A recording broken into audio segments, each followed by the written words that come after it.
আমাদের বাড়ির কাছে যতীন বাবুদের ওখানে গান হয়, তো গানের মজলিসে এই হিন্দুদের একটা ইতিহাস শোনাচ্ছে। আমরা তো হিন্দুদের বড় বড় ইতিহাস শোনাই যে অনু মানে সূর্যরে বগলে করে নিয়ে এক পাহাড়ের আর এক পাহাড় চলে গেল। এই যে একটা সুন্দর গল্প, এটা কতখানি সম্ভব? অনুমান কট্টুক আর সূর্যটা কট্টুক। এই পৃথিবীর চেয়ে 9,13,00,000 গুণ বড় হলো সূর্য, তা অনুমানের বগলে ধরে। এই অনুমানের কিস্সা শুনাইতে যে গানের মাধ্যমে শুনাইতেছে, শুনাইতে শুনাইতে আসল বয়াতি যে সে গাইতে গাইতে জাস্ট টাইমে যাইয়া লঙ্কা জয় করলো কে, এটা ভুলে গেছে।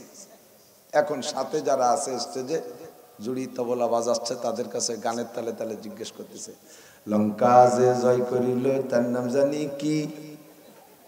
শ্রোতারা বুঝতেছে না, তো গান হচ্ছে, এটা একটু গান। শ্রোতারা টের পাচ্ছে, মনে করছে এটা ওই গানের একটা অংশ। সাথী যারা আছে তারা কয় 10 আনি 6 আনি ভাগ আমরা জানি কি? গান গেয়ে যা কামাই করি একানাও 10 আনা, আর আমরা 16 জনে নেই 6 আনা। খাটনি তো কিরকম না, তুমি এত বড় পার্সিয়ালিটি করে জীবন ভরে লুটে পুটে খেয়ে যাচ্ছ, আজকে বিপদে পড়ছো, ভাগাভাগি ঠিক করো, নইলে বলবো না। ভাগ ঠিক করো। ওইবার চিন্তা করলো আজকে 2 পয়সা পকেটেতে যায় যাক, আসর তো উঠে যাইতে হয়। ওই সাথে সাথে গানের তালে তালে গয়, আজ হইতে ভাগ হইবে সমানের সমান, তোরা অর্ধেক নিস আমি অর্ধেক নেব। ওরা দেখলো একে ধাক্কা যখন 2 আনা এসে গেছে, তালি ঠেক উঠাই দেওয়া যায়। ওই গানের তালে তালে কয় লঙ্কা জয় করিল বীর হনুমান। কেটে কেটে কইছি বলে টের পারে না, কিন্তু এটা তালে তালে যদি সাইড করলি কয় একটা গান হয়ে যায়। শ্রোতারা টের পাই নাই। লঙ্কা যে জয় করিল তার নাম জানি কি? 10 আনি 6 আনি ভাগ আমরা জানি কি? আজ হইতে ভাগ হইবে সমানের সমান, লঙ্কা জয় করিল বীর হনুমান। বাজনা দিলে চমৎকার গান, শ্রোতারা শুনিয়ে ভাসিয়ে গেছে, কিন্তু যে ফাঁকে যে কি হয়ে গেছে তা ওরা জানে, এরা টের পাইনি। আমাদের কোরআন হাদিসের বয়ান লঙ্কার গানের বয়ান না, কথা গান, এটা লঙ্কার গান না। শুনবো বুঝবো, শুনবো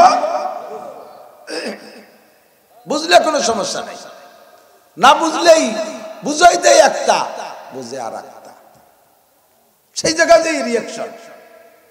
বুঝ অনুযায়ী যদি বুঝাইলাম যা সেই অনুযায়ী যদি হয় বুঝ নেন, তাহলে রিয়াকশন হবে না, অ্যাকশনই হবে ইনশাআল্লাহ। আমাদের আজকে এই মাহফিলটার পরিস্থিতি, মাহফিলটা যেভাবে হয়েছে, কিছু তো আমরা কানে আসছে শুনছি, কেউ কেউ ভাবতেছেন যে কি যেন পুরি ফেলাই দেবে আজকে। নো ডাউট আল্লাহ পাক রব্বুল আলামিন বলেছে, উদু ইলা সাবিলি রাব্বিকা বিল হিকমাতি ওয়াল মাউইজাতিল হাসানাহ, মানুষকে দিনের দিকে ডাকো হিকমত আর কৌশল দিয়া, মিষ্টি মিষ্টি মজার ওয়াজ দিয়া, তাহলেই ফায়দা বেশি। যেই লোকটা ধর্ম আর ধরিয়ান্তি করে বাঁধে নিয়ে আসে, সেই লোকটাই মজলিসটারে নষ্ট করে ফেলায়। কতক্ষণ ঠিক কি ঠিক না? এমনই কেউ দরিয়ান্তি যে বাঁধে নিতে যাইয়া আজকে এই পরিস্থিতি এই হয়ে গেছে। ইনশাআল্লাহ ফলাফল ভালো আসবে, ইনশাআল্লাহ ফলাফল ভালো আসবে।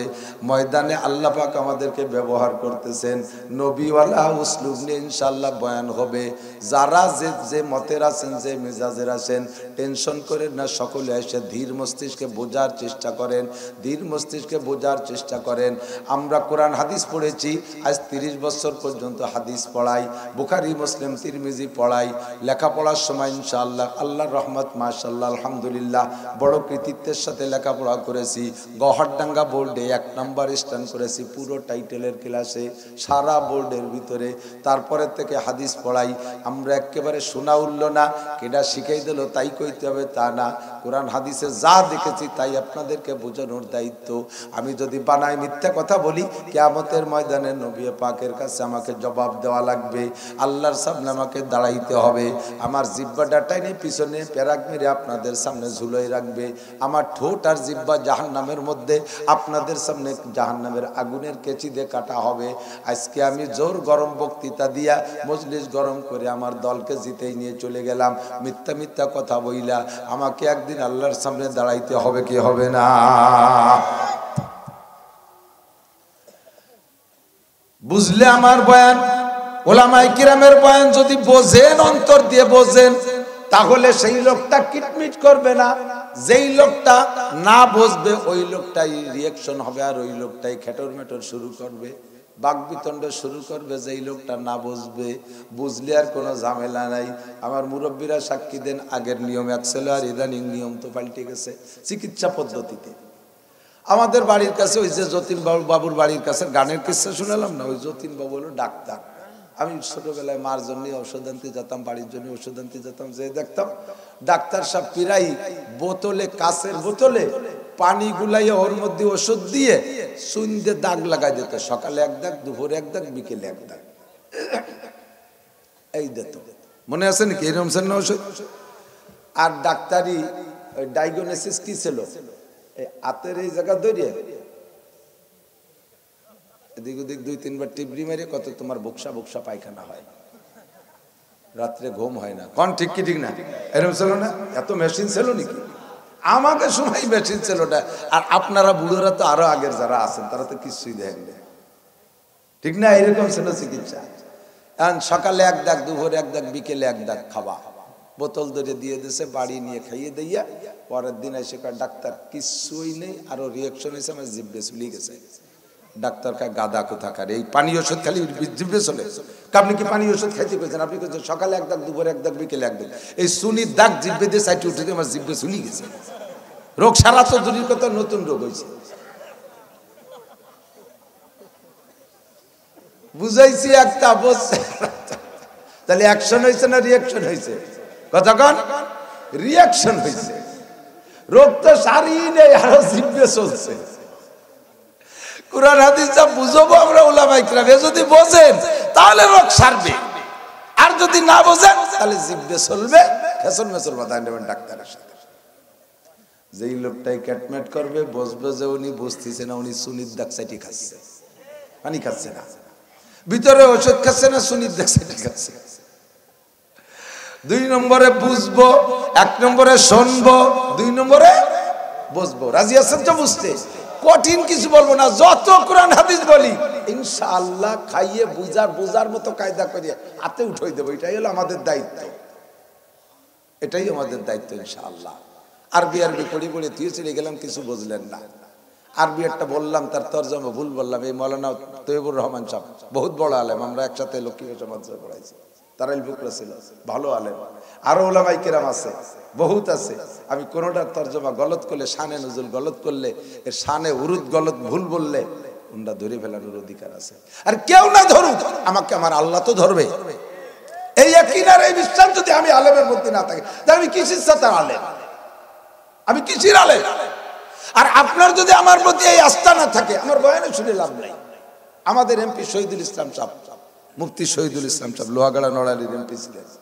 সৌদি আরব, কাতার, দুবাই, মধ্যপ্রাচ্যে কালেকশন করে এনে বাংলাদেশে অনেক মসজিদ মাদ্রাসা করতেন। উনিও শেষ সংস্থায় চাকরি করছে। সৌদি আরবের এক বড় লোক, ওনার কাছে 100 কোটি টাকা দিচ্ছে বাংলাদেশে কাজ করার জন্য। 100 কোটি টাকা দিয়ে বলছে রিসিট দেন। তো এমপি সাহেব বলছে যে ভাই আমি রিসিট দেবো না, আপনি টাকা দিলে দেন, না দিলে না দেন। কিন্তু আপনি টাকা নিলে একটা ডকুমেন্টস থাকবে না? ডকুমেন্টস কি? আপনি কাগজে একটা রিসিট লিখে দিলাম, আমি রিসিটটার মুড়িটারে ছিঁড়ে ফেলাই দিলাম, তাতে আপনার কি হলো? আপনার যদি আমার প্রতি আস্থার বিশ্বাস না থাকে যে এই টাকা নিয়ে আমি দিনের কাজ করব, তাহলে আপনি আমাকে রিসিট ফিসিট না, স্টাম্পে দলিল করে দিলিও আমি ও টাকা খেয়ে ফেলতে পারি। আর আপনি 100 কোটি টাকা দেবেন জান্নাত কেনার জন্য, আর আমি সেই টাকা খাইয়ে, চুরি করে খাইয়ে জাহান্নাম কিনবো, আপনি তাহলে আপনার মধ্যে আর আমার মধ্যে পার্থক্য কি হলো? আমি কি আলেম হলাম? আমি কিসের আলেম হলাম? আলেম হয়ে যদি আমার এতটুকু ভয় না থাকে, তাহলে আমি এত মানুষের জিম্মাদারি নেব। আপনি আমার কাছে টাকা দিয়ে না, আপনি টাকা নেব না। ভদ্রলোক বুঝছে, কয় না হুজুর রিসিট লাগবে না। উনি বললেন যে না, আপনার আকীদা আমার প্রতি খারাপ হয়ে গেছে, আপনার টাকা নেবই না। নেই 100 কোটি টাকা ছেড়ে দিচ্ছে। ও দোস্ত, আমাদের প্রতি যদি আপনার আকীদা না থাকে, বিশ্বাস না থাকে, তাহলে আমাদের বয়ান শুনেও লাভ নাই। আগে আকীদা তৈরি করেন। ইনশাআল্লাহ ফাঁকি দিতে আসি নাই আমরা। একবার উলি আইসা কিছুক্ষণ বসন্তের কোকিলের মতো এক ডাক দিয়ে চলে যাব না। আমরা এলাকার সন্তান, দাঁড়ে দাঁড়ে বারে বারে গ্রামে গ্রামে মহল্লায় মহল্লায় আসি আর বলি আর শুন, আপনাদের সাথে চলাফেরা করি, রাস্তায় দিয়ে যাতায়াত করি, চার দোকানে বসি, চা খাই। আপনাদের থেকে আমরা হারায় যাওয়ার মতো না, একবার উকি মেরে চলে যাবো আর আসবো না, এরকম আমাদের সিস্টেম না। ইনশাল্লাহ বারবার দেখা হবে, আপনাদের সাথে মিলেমিশেই চলবো। 2 নম্বর জিম্মাদারি ভূমিকার কথাটা একটু বলে নেই। 1 নম্বরে শুনবেন অন্তর দিয়ে। আমার যুবকরা আমার দিক তাকাও, যুবকরা বেশি এদিকে আসো। বুড়োদের একটা স্বভাব আছে, যে বুড়ো যা করতে করতে বুড়ো হয়েছে, এ বুড়োর নতুন কিছু যতই ভালো কিছু বলা হোক না কেন, যতই দলিল দিয়ে বলি, বাবা এই অতিথি বুড়ো হয়েছে, এই মূর্তি দিদি আমার আর নতুন কথা কানে ঢোয় না। এ বুড়োর আর খামি দিয়ে বলি, তাই আমার কান চলে যাবে, উপর ঠ্যাংই পাত থাকবে। বুড়ো গিয়ে একটা গুণ আছে, কিন্তু এই গুণটা জায়গায় ভালো জায়গায় মন্দ, জায়গায় ভালো জায়গায় মন্দ। যদি বেদাত গুলো ছাড়ার বেলায় বলি, সে সময় আবার বুড়োরা খামি দিয়ে বসে থাকে, এই সময় ভালো না, এ সময় আপনাকে একটু আসতেই হবে আমার সাথে। আর যদি কেউ বেদাত নতুন করে ঢুকাইতে চায়, এই সময় আপনি টাইট হবেন, হতেই পারে না। আমি সদর সাহেবরে দেখছি, আমি সদর সাহেবের কথা শুনছি, হাফেজিরা দেখছি, তার কথা শুনছি, আবুল হাসান যশোরিয়া দেখছি, তার কথা শুনছি, সুটপার হুজুরকে দেখছি, তার কথা শুনছি, আব্দুল হামিদ সাহেবকে দেখছি, তার কথা শুনছি, তবলিগ জামাতের আমির সাহেব আব্দুল আজিজ সাহেবকে দেখেছি, তার কথা শুনেছি।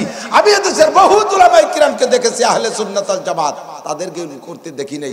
বাবা তুমি চুপ থাকো, নতুন কথা শোনার দিন নাই আমাকে। এই সময় আপনি খামিয়ে দেবেন। পুরান যদি কোনো জেনুইন বেদাত আপনাকে ধরাই দেওয়া হয়, এগুলো ছেড়ে দেওয়ার জন্য প্রস্তুত থাকতে হবে। বেদাতি ব্যক্তি, বেদাতি যারা, বেদাতি যে কোনো একটা কাজের বেদাত করে, ওই লোকটা অন্যান্য গুনাহ থেকে তওবা করলেও তার তওবা কবুল হবে না, যতক্ষণ পর্যন্ত এই বেদাতটা না ছাড়ে। বোঝেন নাই? টের পাইছেন কি কইছি? খেয়াল করতেছেন না? কোন ব্যক্তি একটা বেদাত করে, একটা বেদাত বুঝাই দেওয়ার পরেও করে, ওই লোকটা যদি অন্য গুনাহ থেকে তওবাও করে, তাহলে তার সেই গুনাহ তওবা কবুল করা হবে না, যতক্ষণ এই বিদআত না ছাড়ে। কথা বুঝছেন এবার? তাহলে আমি যখন জানবো তখন মানবো। রাজি আছি না? 1 নম্বরে শোনা, 2 নম্বরে বোঝা, 3 নম্বরে মানা, বিশ্বাস করা, 4 নম্বরে আমল করা। এই 4টে দায়িত্ব আমার আর আপনার। 4টে দায়িত্ব যদি পালন করি, নবী পাকের সাথে আমার আপনার মিল হবে, সাহাবায়ে কিরামদের সাথে মিল হবে, তাবেঈনদের সাথে মিল হবে, তাবেঈনদের সাথে মিল হবে, আইম্মায়ে মুজতাহিদের সাথে মিল হবে, আইম্মায়ে হাদিসদের সাথে মিল হবে, মুহাদ্দিসিনে কিরামের সাথে মিল হবে। আব্দুল কাদের জিলানী, মঈনুদ্দিন চিশতি, নিজামউদ্দিন আউলিয়া, কুতুবউদ্দিন বখতিয়ার কাকি, মুজাদ্দিদে আল ফিসানি রাহিমাহুমুল্লাহ, আহলে সুন্নাত ওয়াল জামাতের উলামায়ে কিরামের সাথে আপনার মিল হবে। আমার নবী বলেন, মান তাশাব্বাহা বিকওমিন ফাহুয়া মিনহুম, যার সাথে যার মিল হবে তার সাথে তার হাসর হবে, যার সাথে যার মিল হবে তার সাথে তার হাসর হবে। এবার আপনি জানেন ভালো, বোঝেন ভালো, মানেনও ভালো, জানেন ভালো, বোঝেন ভালো, মানেনও ভালো, শুনছেনও ভালো, বুঝছেনও ভালো, মানছেনও ভালো, কিন্তু আমল করেন নাই, আমল করেন নাই। আপনার মিল হবে মিস্টার ইবলিসের সাথে। ইবলিস জানে ভালো, বোঝে ভালো, বিশ্বাসও করে কম না, কিন্তু ইবলিস হলো আমলে জিরো, আমলে জিরো। কথা বলেন ঠিক কি ঠিক না? ইবলিস নামাজ পড়ে না, রোজা রাখে না, হজ করে না, যাকাত দেয় না, পর্দা করে না, কোরআন পড়ে না, হাদিস পড়ে না, শরীয়তের বিধিবিধান মানে না, এগুলোকে আমল করে না। ওর সব কিছু জানা আছে, বুঝা আছে, বিশ্বাসও আছে। ও তো সরাসরি আল্লাহর সামনেতে আসছে, ও জান্নাত জাহান্নাম দেখে আসছে, জান্নাতের ভিতরেও বিচরণ করেছে, জাহান্নামকে নিজ চোখের সামনে দেখছে। ওর সব কিছু জানা আছে, ওর অজানা কিছুই নাই। কাজেই তার কোনো তার কম নাই, আর কম আছে শুধু আমলের। আল্লাহর নবী বলেন, তোমাদের মধ্যে অনেকে আছে জানো কম না, মানো কম না, বোঝো কম না, কিন্তু আমলের সাবজেক্টে তুমি জিরো। তোমার মিল হয়ে গেছে মিস্টার ইবলিসের সাথে। মান তাশাব্বাহা বিকওমিন ফাহুয়া মিনহুম, যার সাথে যার মিল হবে তার সাথে তার হাসর হবে। আল্লাহ তাআলা আমাদের এই 4 গুণে নবী পাকের সাথে মিল করার তৌফিক দান করে, বলি আমিন। জোরে বলেন আমিন। রাজি আছেন তো ভাই? মানতে রাজি আছেন না? মাওলানা আনিস সাহেব বলেছেন, সব কথা বলেছে, আমি পাশে বসে অল্প শেষ ফিনিশিং এর ভিতরে যাইয়া যে কথাগুলো বলেছে, একটা হাদিসের তরজমা বলতে যাইয়া, কুল্লু উম্মতি ইয়াদখুলুনাল জান্নাতা ইল্লা মান আবা ওয়া ফি রিওয়ায়াতিন ইল্লা মান ইয়াবা। সব উম্মত জান্নাতে যাবে, শুধু যাদের নাম হবে আবা, যারা অস্বীকারী হবে তারা জাহান্নামে যাওয়া। কিলা আমার আবা ইয়া রাসূলুল্লাহ, হুজুর আবা নামের কে? আমাদের মধ্যে তো আবা নামের কেউ নাই। মাইয়া আবা ওয়ামান আবা, কে অস্বীকারী, কে আবা? হুজুর বলেন মান আতানি দাখালাল জান্নাহ ওয়া মান আসানি ফাকাদ আবা। মাথার তালু থেকে পায়ের তালু পর্যন্ত আমার বডির সাথে মিল করবা, আমার ব্যক্তি জীবনের সাথে তোমার ব্যক্তি জীবন, আমার পারিবারিক জীবনের সাথে তোমার পারিবারিক জীবন, আমার সামাজিক জীবনের সাথে তোমার সামাজিক জীবন, আমার অর্থনীতির সাথে তোমার অর্থনৈতিক জীবন, আমার রাজনীতির সাথে তোমার রাজনীতিতে মিল হবে, আমার রাজনীতির সাথে তোমার রাজনীতিতে মিল করবা, আমার আন্তর্জাতিক নীতির সাথে, তোমরা যারা আন্তর্জাতিক পর্যায়ের মানুষ, তোমাদের আন্তর্জাতিক নীতিতে যদি মিল হয়, সেই লোকটা আমার সাথে জান্নাতে যাবা। আর এই কয়টা সাবজেক্টে যার যেদিক থেকে গড় মিল হবে, তার নাম হবে আবা, আর যার নাম হবে আবা সেই জাহান্নামে যাবা। হেডলাইন বলে দিয়ে গেছে, আমিও তাই আবার রিপিট করলাম। আমার নবী, আপনার নবী আমাদেরকে দিক নির্দেশনা দিয়েছেন, এমন নবীর উম্মত আমি আর আপনি, যেই নবীকে যদি এখন পাঠানো হয়, বর্তমান জগতে দুনিয়ার শুরু থেকে আজকে পর্যন্ত প্রযুক্তির সর্বশীর্ষে উপনীত আছি আমরা। এই কদিও না, প্রযুক্তি গবেষণা বর্তমান পর্যন্ত সর্বশীর্ষে আছে। মানুষ মঙ্গল গ্রহে যায়, মানুষ চাঁদে যায়, চাঁদের দেশে জমি বরাদ্দ চলতেছে, কেনাকাটা চলতেছে। মধ্য আকর্ষণে স্টেশন বানায় মানুষ সে জায়গায় বসবাস করতেছে, হাজার হাজার লক্ষ লক্ষ টনকে টন মাল দিয়ে সেখানে ম্যাটেরিয়াল দিয়ে স্টেশন বানাইয়া সে জায়গা যে কত ঊর্ধ্বে চলে গেছে প্রযুক্তির। এখান থেকে বোমা মারে 5000 মাইল দূরে যে টার্গেট মতো বোমাটা পড়ে, একটু টার্গেট মিস করে না। আমেরিকায় বসে, জাপানে বসে, বিশ্বের দুই প্রান্তে বসে দুইজনে দেখে দেখে গল্প করে মোবাইলে, দেখা যায় কি যায় না? সারা দুনিয়া যায়।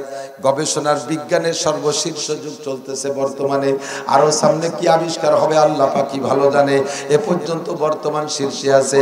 আল্লাহর নবী বলেন, উতিতু ইলমাল আউয়ালিন ওয়াল আখিরিন, আল্লাহ পাক আমাকে আগে ও পিছের সব ইলম দান করেছে। বুইস্তু মুআল্লিমা, আল্লাহ আমারে উস্তাদ বানায় পাঠাইছে। আল্লাহ আমাকে জাগতিক শিক্ষার উস্তাদ বানাই পাঠাইছে। আল্লাহ আমাকে পরকালের শিক্ষার উস্তাদ বানাই পাঠাইছে। মানুষের চরিত্রের প্রশিক্ষণের জন্য, মানুষের উত্তম চরিত্র গঠনের জন্য যে উস্তাদের দরকার, সেই উস্তাদ হিসেবে আল্লাহ পাক আমাকে পাঠাইছে। কিয়ামত পর্যন্ত যত বড় জ্ঞানী গুণী শিক্ষিত পণ্ডিত আর বিজ্ঞানী, প্রফেসর আর ডাক্তার আর মাস্টার আর ইঞ্জিনিয়ার আর এমপি আর মন্ত্রী আর প্রাইম মিনিস্টার আর প্রেসিডেন্ট আসুক, যত শিক্ষিত আসুক, আমার কদমের কাছে বইসা আমার একটা অক্ষরও শিখাইতে পারবে না, আমার কাছ থেকে শিখে যাইতে হবে। আমার নবীকে আল্লাহ পাক এ পরিমাণে ইলম দান করেছেন, কথা কোন ঠিক কিনা? একটানা 23 বছর পর্যন্ত নবী পাককে আল্লাহ পাক তাজা তাজা ওহীর মাধ্যমে জিবরাইলের মারফত এই দুনিয়ায় যা লাগবে কিয়ামত পর্যন্ত সব শিখাই দিয়েছে। আর কোন শিক্ষা, নতুন শিক্ষার দরকার হবে? জোরে কোন হবে? আর লাগবে না। হুজুর বলেন, বুইস্তুলি উতিম্মা মাকারিমাল আখলাক, মানুষকে মানুষ বানাইয়া উত্তম চরিত্রের একটা মানুষ হিসেবে যদি সমাজে বসবাস করানোর মতো যোগ্যতা দিতে হয়, তাহলে সেই যোগ্যতা দিয়ে আল্লাহ তাআলা পরিপূর্ণ পূরক হিসেবে আমাকে পাঠাইছে। আমার চরিত্র হলো সকলের জন্য পরিপূরক চরিত্র। আল্লাহ কয়, লাকাদ কানা লাকুম ফি রাসূলিল্লাহি উসওয়াতুন হাসানাহ, রাসূলের মধ্যে রয়েছে আমাদের জন্য উত্তম আদর্শ। কথা বলুন ঠিক কি ঠিক না? রাসূলের মধ্যে কি রয়েছে ভাই? উত্তম আদর্শ। আমার নবীর চাইতে আর আদর্শের মানুষ জগতে আসে না, আর কোনোদিন আসবেও। একটু সাক্ষী দিতে হবে, এই কথা বললে আপনার নেকি আছে। আমার নবীর চাইতে আদর্শবান মানুষ আসছে, বর্তমানে আছে, আর আসবে। তাহলে নবী পাক একটা পরিপূরক কিনা? পরিপূরক কিনা? আল্লাহ পাক রব্বুল আলামিন বলেন, লাকাদ ওয়া ইন্নাকা লাআলা খুলুকিন আযীম, আপনি সর্বোত্তম চরিত্রের অধিকারী।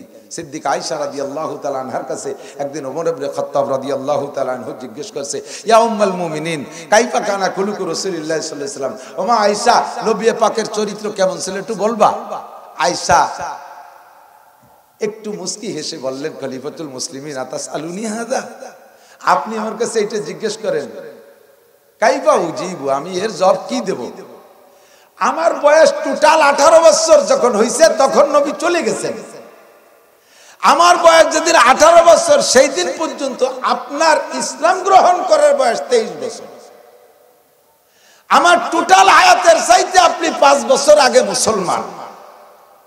নবী পাকের শুরু থেকে শেষ পর্যন্ত আপনি দেখেছেন আর আমার আব্বা, আর আমি মাত্র নবীর নবুয়তি বুঝ পাইছি আলো মাত্র 9 বছর মদিনায় হুজুরের ঘরে স্ত্রী হওয়ার পরে।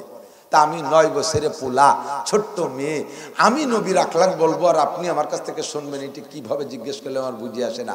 হযরত ওমর বলতেছেন, আয়েশা রে, প্রত্যেকটা পুরুষের সে চরিত্র দ্বিমুখী হয়, 2 রকম হয়, এনি ম্যান এভরিবডি, বেশিরভাগ 90%, 99% পুরুষের চরিত্র 2 রকম হয়, বাহিরে একরকম ঘরে একরকম, বাহিরে একরকম ঘরে একরকম। কিছু পুরুষ আছে বাইরে ওরে সখী, চার দোকানে বসলি কেউরে বিল দিতে দেয় না, মিষ্টির দোকানে একা খাতি বসে দলে দলে সব খা, কত লাগবে, বাড়ি যাইয়ে বলতি কিছু চাইলে বেড়া খ্যাক মেরে সাটি মেরে লাথি মেরে বেলায় দেয়, ছেলে মেয়ে রাতে একটা ভয় পয়সা দেয় না, আছে না না এরকম? আবার অনেকে আছে বাড়ি আসার সময় একেবারে বস্তা ভরে কিনে নিয়ে আসে, চার দোকানে বসে পরের কাফের দিক হাতের দিক চেয়ে বসে থাকে, কিনা পয়সা দেবে, আছে না না এরকম? অনেকে আছে বাহিরে মানুষের সামনে হিংস্র, এমন ভাব নিয়ে চলে রয়্যাল বেঙ্গল টাইগারের মতো, কেউ তার সাথে ভয়তে কথা বলতে না, বাড়ি যাওয়ার সাথে সাথে বৌতি সাইড দিয়ে শীত করে ফেলে দেয়, হতে পারে না।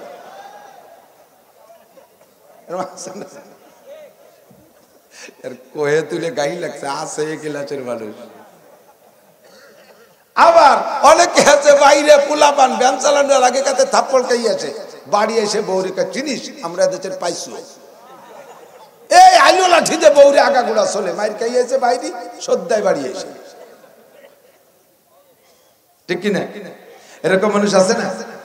তো আয়েশা, পুরুষের চরিত্র দ্বিমুখী হয়, আমরা নবীর বাহিরের চরিত্রটা বুঝি জানি, কিন্তু ভিতরে তোমাদের সাথে কেমন আচরণ করে এটা তো তুমি ভালো জানো, আবার তুমি বাইরেরটাও জানো, তুমি তোমাকে নিয়ে নবী সফর বেশি করে তোমার আব্বাজির কাছ থেকে শুনছো, আর ভিতরেরটা তুমি ছাড়া এত ভালো কেউ বলতে পারবে না। মা খাদিজা জানতেন, উনি তো চলে গেছেন, এবার তুমি বলো। সিদ্দিকা আয়েশা বলতেছেন, ইয়া আমিরাল মুমিনিন আল্লাহ তাকরাউল কুরআন, ও খলিফাতুল মুসলিমিন, আপনি কি কোরআন শরীফ পড়েন না? কয় আয়েশা, কোরআন শরীফ তো পড়ি, কোরআন শরীফ দিয়ে কি বুঝবো? সিদ্দিকা আয়েশা বলেন, কানা কুলুকুল কুরআন, 30 পারা কোরআনে যাহা পড়েছেন বিসমিল্লাহির রহমানির রহিম আলহামদুলিল্লাহি রাব্বিল আলামিন থেকে নিয়ে মিনাল জিন্নাতি ওয়ান নাসের সিন পর্যন্ত এই 30 পারা কোরআন শরীফের ভিতরে যা আছে বিশ্ব নবী মুহাম্মদুর রাসূলুল্লাহ সাল্লাল্লাহু আলাইহি ওয়াসাল্লামের সার্বিক চরিত্র হুবহু তা। কানা খুলুকুল কুরআন, একটা লিখিত কোরআন দেখবেন আর বিশ্ব নবী মুহাম্মদুর রাসূলুল্লাহ সাল্লাল্লাহু আলাইহি ওয়াসাল্লামের জীবন যাপন দেখবেন। নবীর জীবন যাপন যা 30 পারা কোরআন শরীফ তাই লিখিত কোরআন, ফিজিক্যাল কোরআন, আর মুহাম্মদুর রাসূলুল্লাহ সাল্লাল্লাহু আলাইহি ওয়াসাল্লাম হলেন প্র্যাকটিক্যাল কোরআন, পরিপূর্ণ একটা জীবন। কতক্ষণ ঠিক কিনা? 1500 বছর আগে আমার নবী যে আদর্শ পেশ করে গেছেন এখনো পর্যন্ত সে আদর্শ চলমান, এর কোনো পরিবর্তন লাগে না। সেইটার ভিতরে মানুষের সম্মান, সেইটার মধ্যে মানুষের ইজ্জত।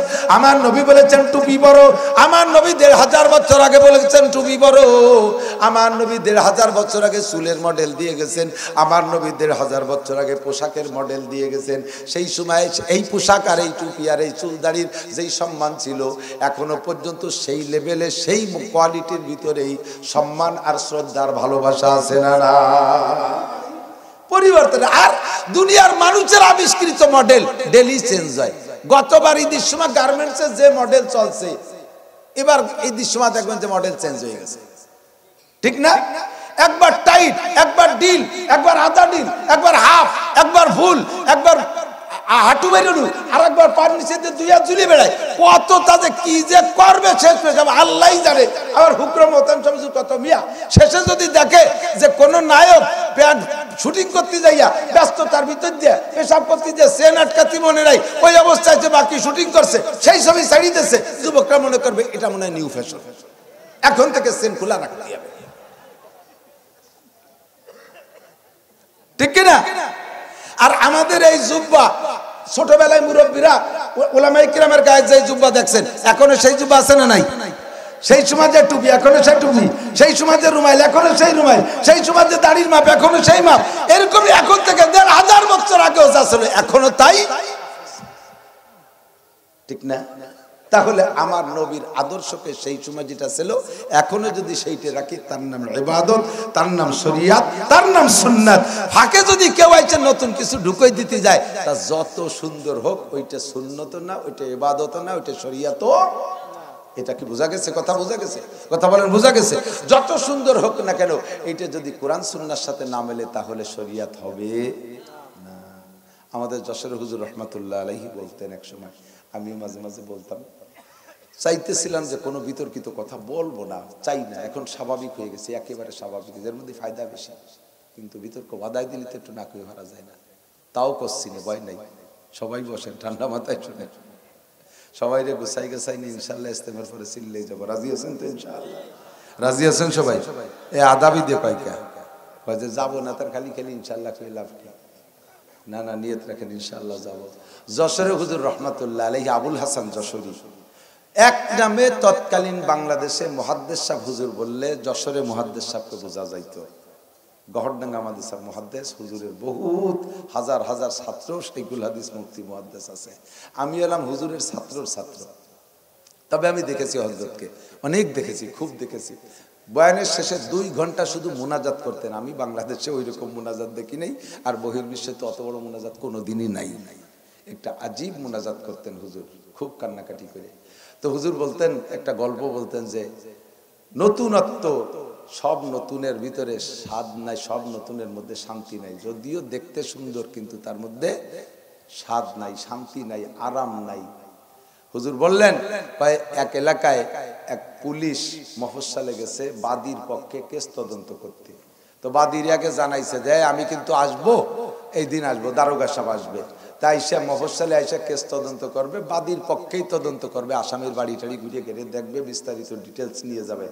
তো বাদী চিন্তা করছে কি যে পুলিশটা তো আজীবনই কিছু খায়, তো স্যার কি খায়? একজন কনস্টেবলের কাছে জিজ্ঞেস করছে, স্যার কি খায়, কিসে খুশি?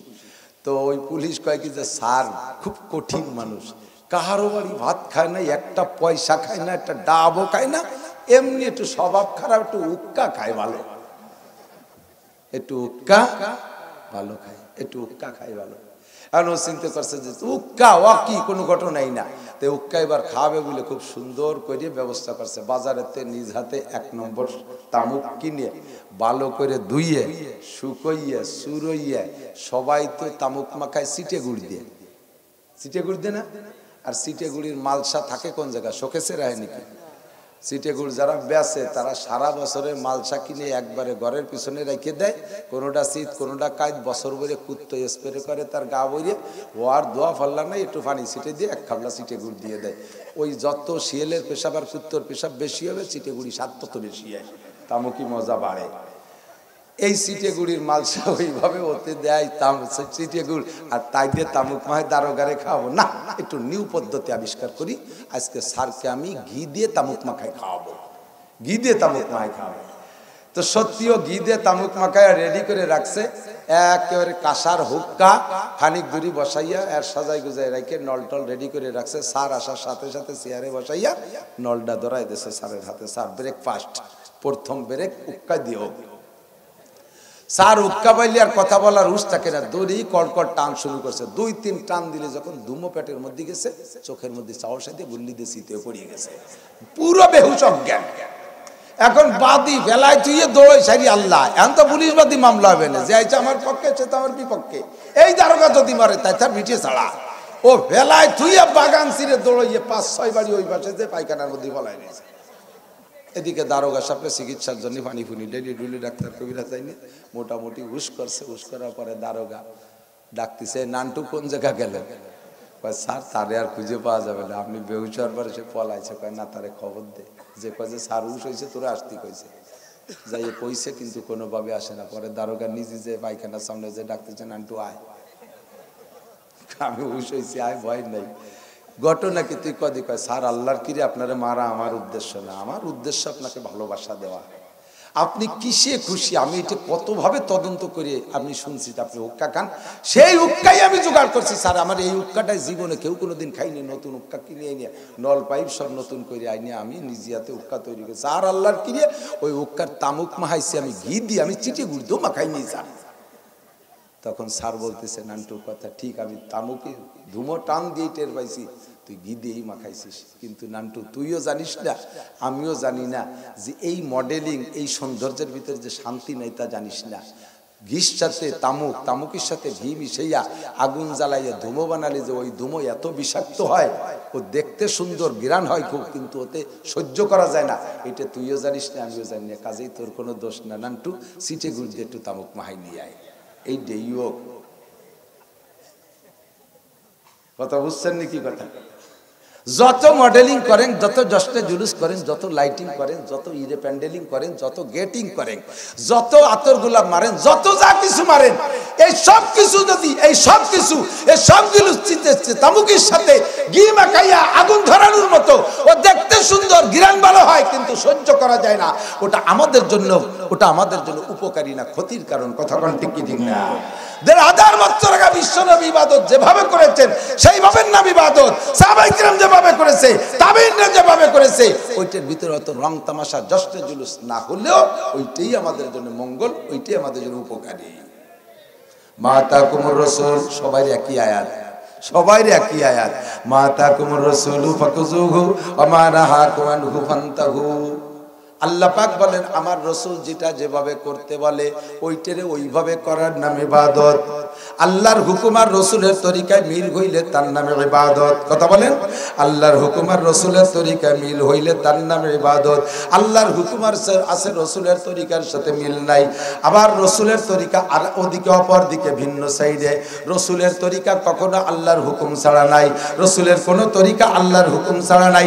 আল্লাহ নিজেই রসুলের পাক সাল্লাল্লাহু আলাইহি ওয়াসাল্লামকে সার্টিফিকেট দিয়েছেন, মা ইয়ানতিকু আনিল হাওয়া ইন হুয়া ইল্লা ওয়াহয়ুহা।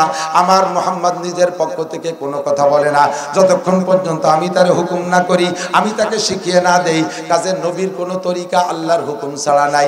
বাকি আল্লাহর হুকুম যদি নবীর তরিকা বাদ দিয়ে ভিন্ন কোনো পদ্ধতিতে আবিষ্কার করে করা হয়, ওইটা যত সুন্দর হবে ওইটা ইবাদত হতে পারে না।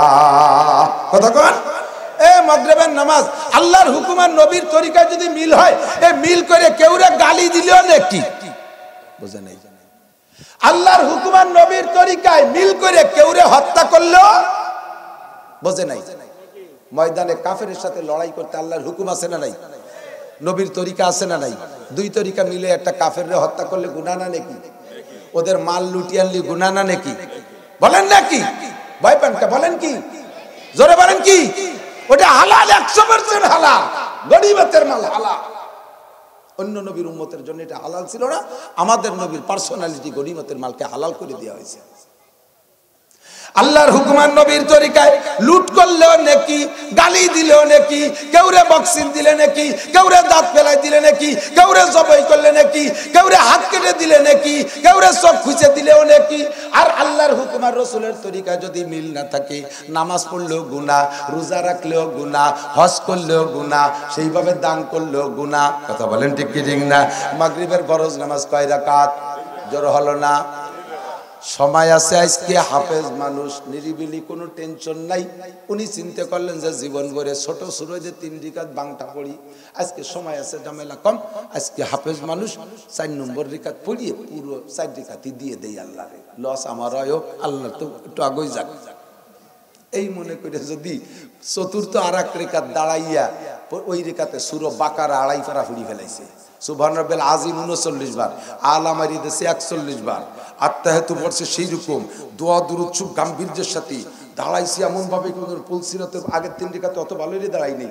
4 নম্বর রিকাত খুব একাগ্রতার সাথে, পিছনে আজরাইল, সামনে আল্লাহ, ডাইনে ভেস্তে, বামে দোজখ, ওরে সুবহানাল্লাহ, এইভাবে খুব একাগ্রতার সাথে 4 নম্বর রিকাত পড়ছে। এই 4 নম্বর রিকাত নামাজ হবে? জোরে কোন? খালি এই রিকাত যাবে না, ওতে আগের 3 রিকাতরেও খাবে, পুরো গোষ্ঠী শুদ্ধ শেষ, ঠিক কিনা? পুরো প্যানেল ধরে শেষ।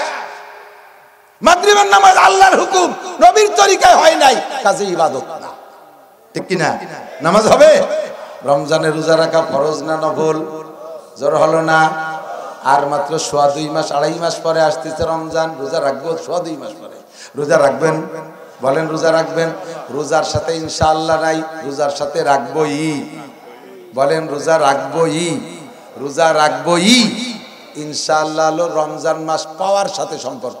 ইনশাআল্লাহ যদি রমজান পাই, ইনশাআল্লাহ যদি রমজান পাই, ইনশাআল্লাহ যদি সুস্থ থাকি, ইনশাআল্লাহ হলো রমজান পাওয়ার সাথে আর সুস্থ থাকার সাথে সম্পর্ক ইনশাআল্লাহ। রোজার সাথে ইনশাআল্লাহ নাই, এ কথাও কিন্তু বুঝে নিতে হবে। শরীয়তের কোনো বিধান মানার ব্যাপারে, মেনে নেওয়ার ব্যাপারে, গ্রহণ করার ব্যাপারে ইনশাআল্লাহ বলে অঙ্গীকার হবে না।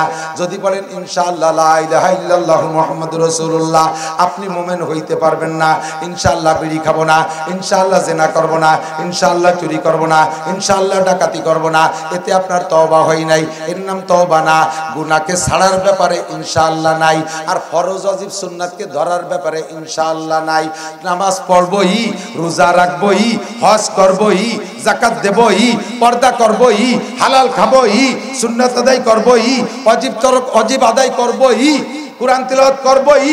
এর সাথে হলো ইনশাআল্লাহ হলো সময় আর সুযোগের সাথে ইনশাআল্লাহ যদি সুযোগ পাই, ইনশাআল্লাহ যদি সময় পাই, ইনশাআল্লাহ যদি সুস্থ থাকি। কথা বুঝেন নাই? কথা বলেন যাকাত দেবই, কই নাই সবাই বলেন না একটু, আমার বুঝানোর সুবিধার্থে বলতে। যাকাত দেবই, দেন এটা নাই তো দেব কোন? তাহলে ইনশাআল্লাহ হলো টাকার সাথে, ইনশাআল্লাহ কিসের সাথে?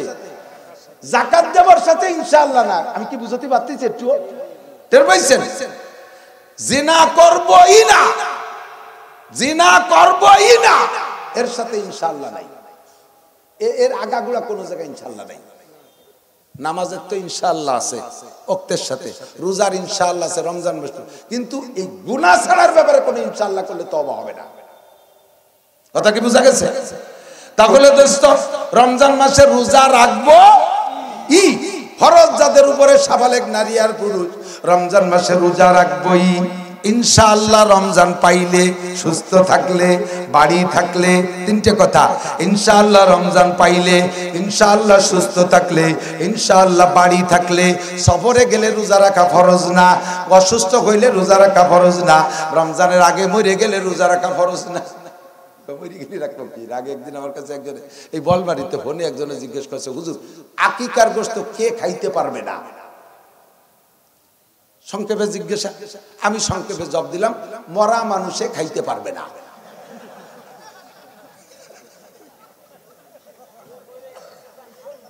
তাহলে আর যারা বাইসি আছে ও যাদের নিয়ে ভাবতেছে তারা সবাই খাইতে পারবে, জাগে নিয়ে টেনশন করতেছে সবাই এসে গেছে না, তার মধ্যে খালি মরা মানুষ খাইতে পারবে না। তাহলে বাইসি আছে যারা সবাই, যার আকিকা সেও খাইতে পারবে, যা তার মা বাবা খাইতে পারবে। এই কথা বুঝাই দিচ্ছি আমি সংক্ষেপে। আইসে দিচ্ছে কয় হুজুর এর আড়াআড়ি জব গুছানো তাই নি আপনার কাছে। আমি তো ব্যস্ত মানুষ, কিছু জবের গুছাই রাখতে হট করে যাতে কয়ে দেওয়া যায়। রমজান মাসে অসুস্থ হইলে রোজা রাখা লাগে না, মুসাফিরের পর রোজা রাখা লাগে না। তবে রমজান পাইলে রোজা রাখবো, রমজানের আগে মারা গেলে রোজা রাখা লাগবে না। কথা কোন ঠিক না? আল্লাহু আকবার। এবার রমজান মাস যদি 30 দিন হয়, 30 দিন রোজা রাখছেন, ঈদের দিন সবাই রোজা রাখে নাই, ঈদের দিন রোজা রাখা জায়েজ নাই। সেই দিন যদি আপনি সেহরি খাইয়া, ঈদের রাত্রে যদি সেহরি খাইয়া অন্য দিনের মতো, বিগত দিনগুলির মতো যদি সারা দিন না খেয়ে থাকেন, আর আল্লাহ এই কথা কয় কি কি তুই কারে কারে তালাশ করতে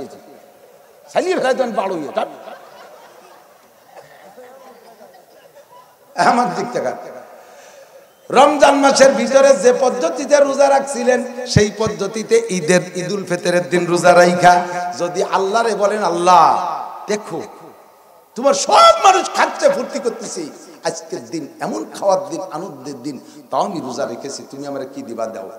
আল্লাহ কয় তোমার জুতো দিয়ে দূরে বাড়ি দেবো। আজকে রোজা রাখতে হয়েছে কিনা? রোজার পদ্ধতি নবী শিখাই দিয়েছে, তরিকা নবীর, হুকুম কার? আল্লাহর হুকুম রোজা রাখছি, ওর মধ্যে নবীর তরিকা নাই। নবীর তরিকা হলো ঈদের দিন রোজা না রাখা। নবী বলেন আইয়ামু ঈদিন আইয়ামু জিয়াফাতিল্লাহ, ঈদের দিনগুলি আল্লাহর মেহমানদারির দিন, ঈদের দিনগুলি আল্লাহর মেহমানদারির দিন। এদিক তাকান, আপনি ভালো বুঝবেন উদাহরণ দিলে। আপনার বাড়ি, আপনার মেয়ে বিয়ে দিচ্ছেন, জামাই আসবে, নতুন বিয়ের দিন প্রথম দিন 500 বরযাত্রী আসবে, আর জামাই তো আসবেই আসবে। হ্যাঁ, 500 বরযাত্রী যে খানা খাবে উপলক্ষ হলো জামাই, ঠিক না? জামাই না আসলে বাকিকে খেতে দেবেন নাকি? আমার ওই জায়গায় এক বিয়ে, সে বিয়েতে যাত্রীরা সব রেডি হয়েছে, বর দেয় যে আইসু একখান নিয়ে ডাঙ্গার দিক যাচ্ছে। তুই যাবি না, তোর হলো বিয়ে, আমরা চাচ্ছি তুই কোন দিক যাই? আমার হলো পাট কাটতে হবে, মাঝি বাইরে নিয়ে যাও। ওর পাট কাটতে হবে, মাঝি বাইরে নিয়ে গেলে মাইয়ে দেবে বেটারা। ও বাড়ি আরো আইসু আছে না, কুয়াই দেবে না সব কটা।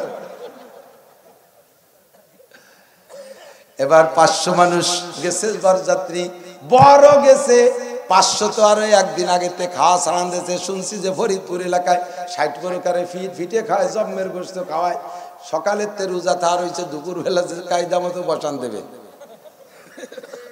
এবার সবাই রে বসাই দিয়েছে, জামাইয়ের জন্য তো আসে বেশি, জামাই পায় বেশি, খাই কম দিন, বিয়ের দিন পায় বেশি, সবাই ছোট ছোট প্লেটে পায়, 2 পিস 3 পিস এরকম করে দিয়েছে। ওরে এত বড় তবলিগের থাল ভরিয়া, খানসা ভরিয়া, আইডিয়ার মাথা সিং চুদ্দ উঠাইতেছে, ছাগল একটা উঠাইতেছে, জিভে কামড়াই দিয়ে কাইতে ভরিয়ে রয়েছে। আর সে কি ডিম, আল্লাহু আকবার!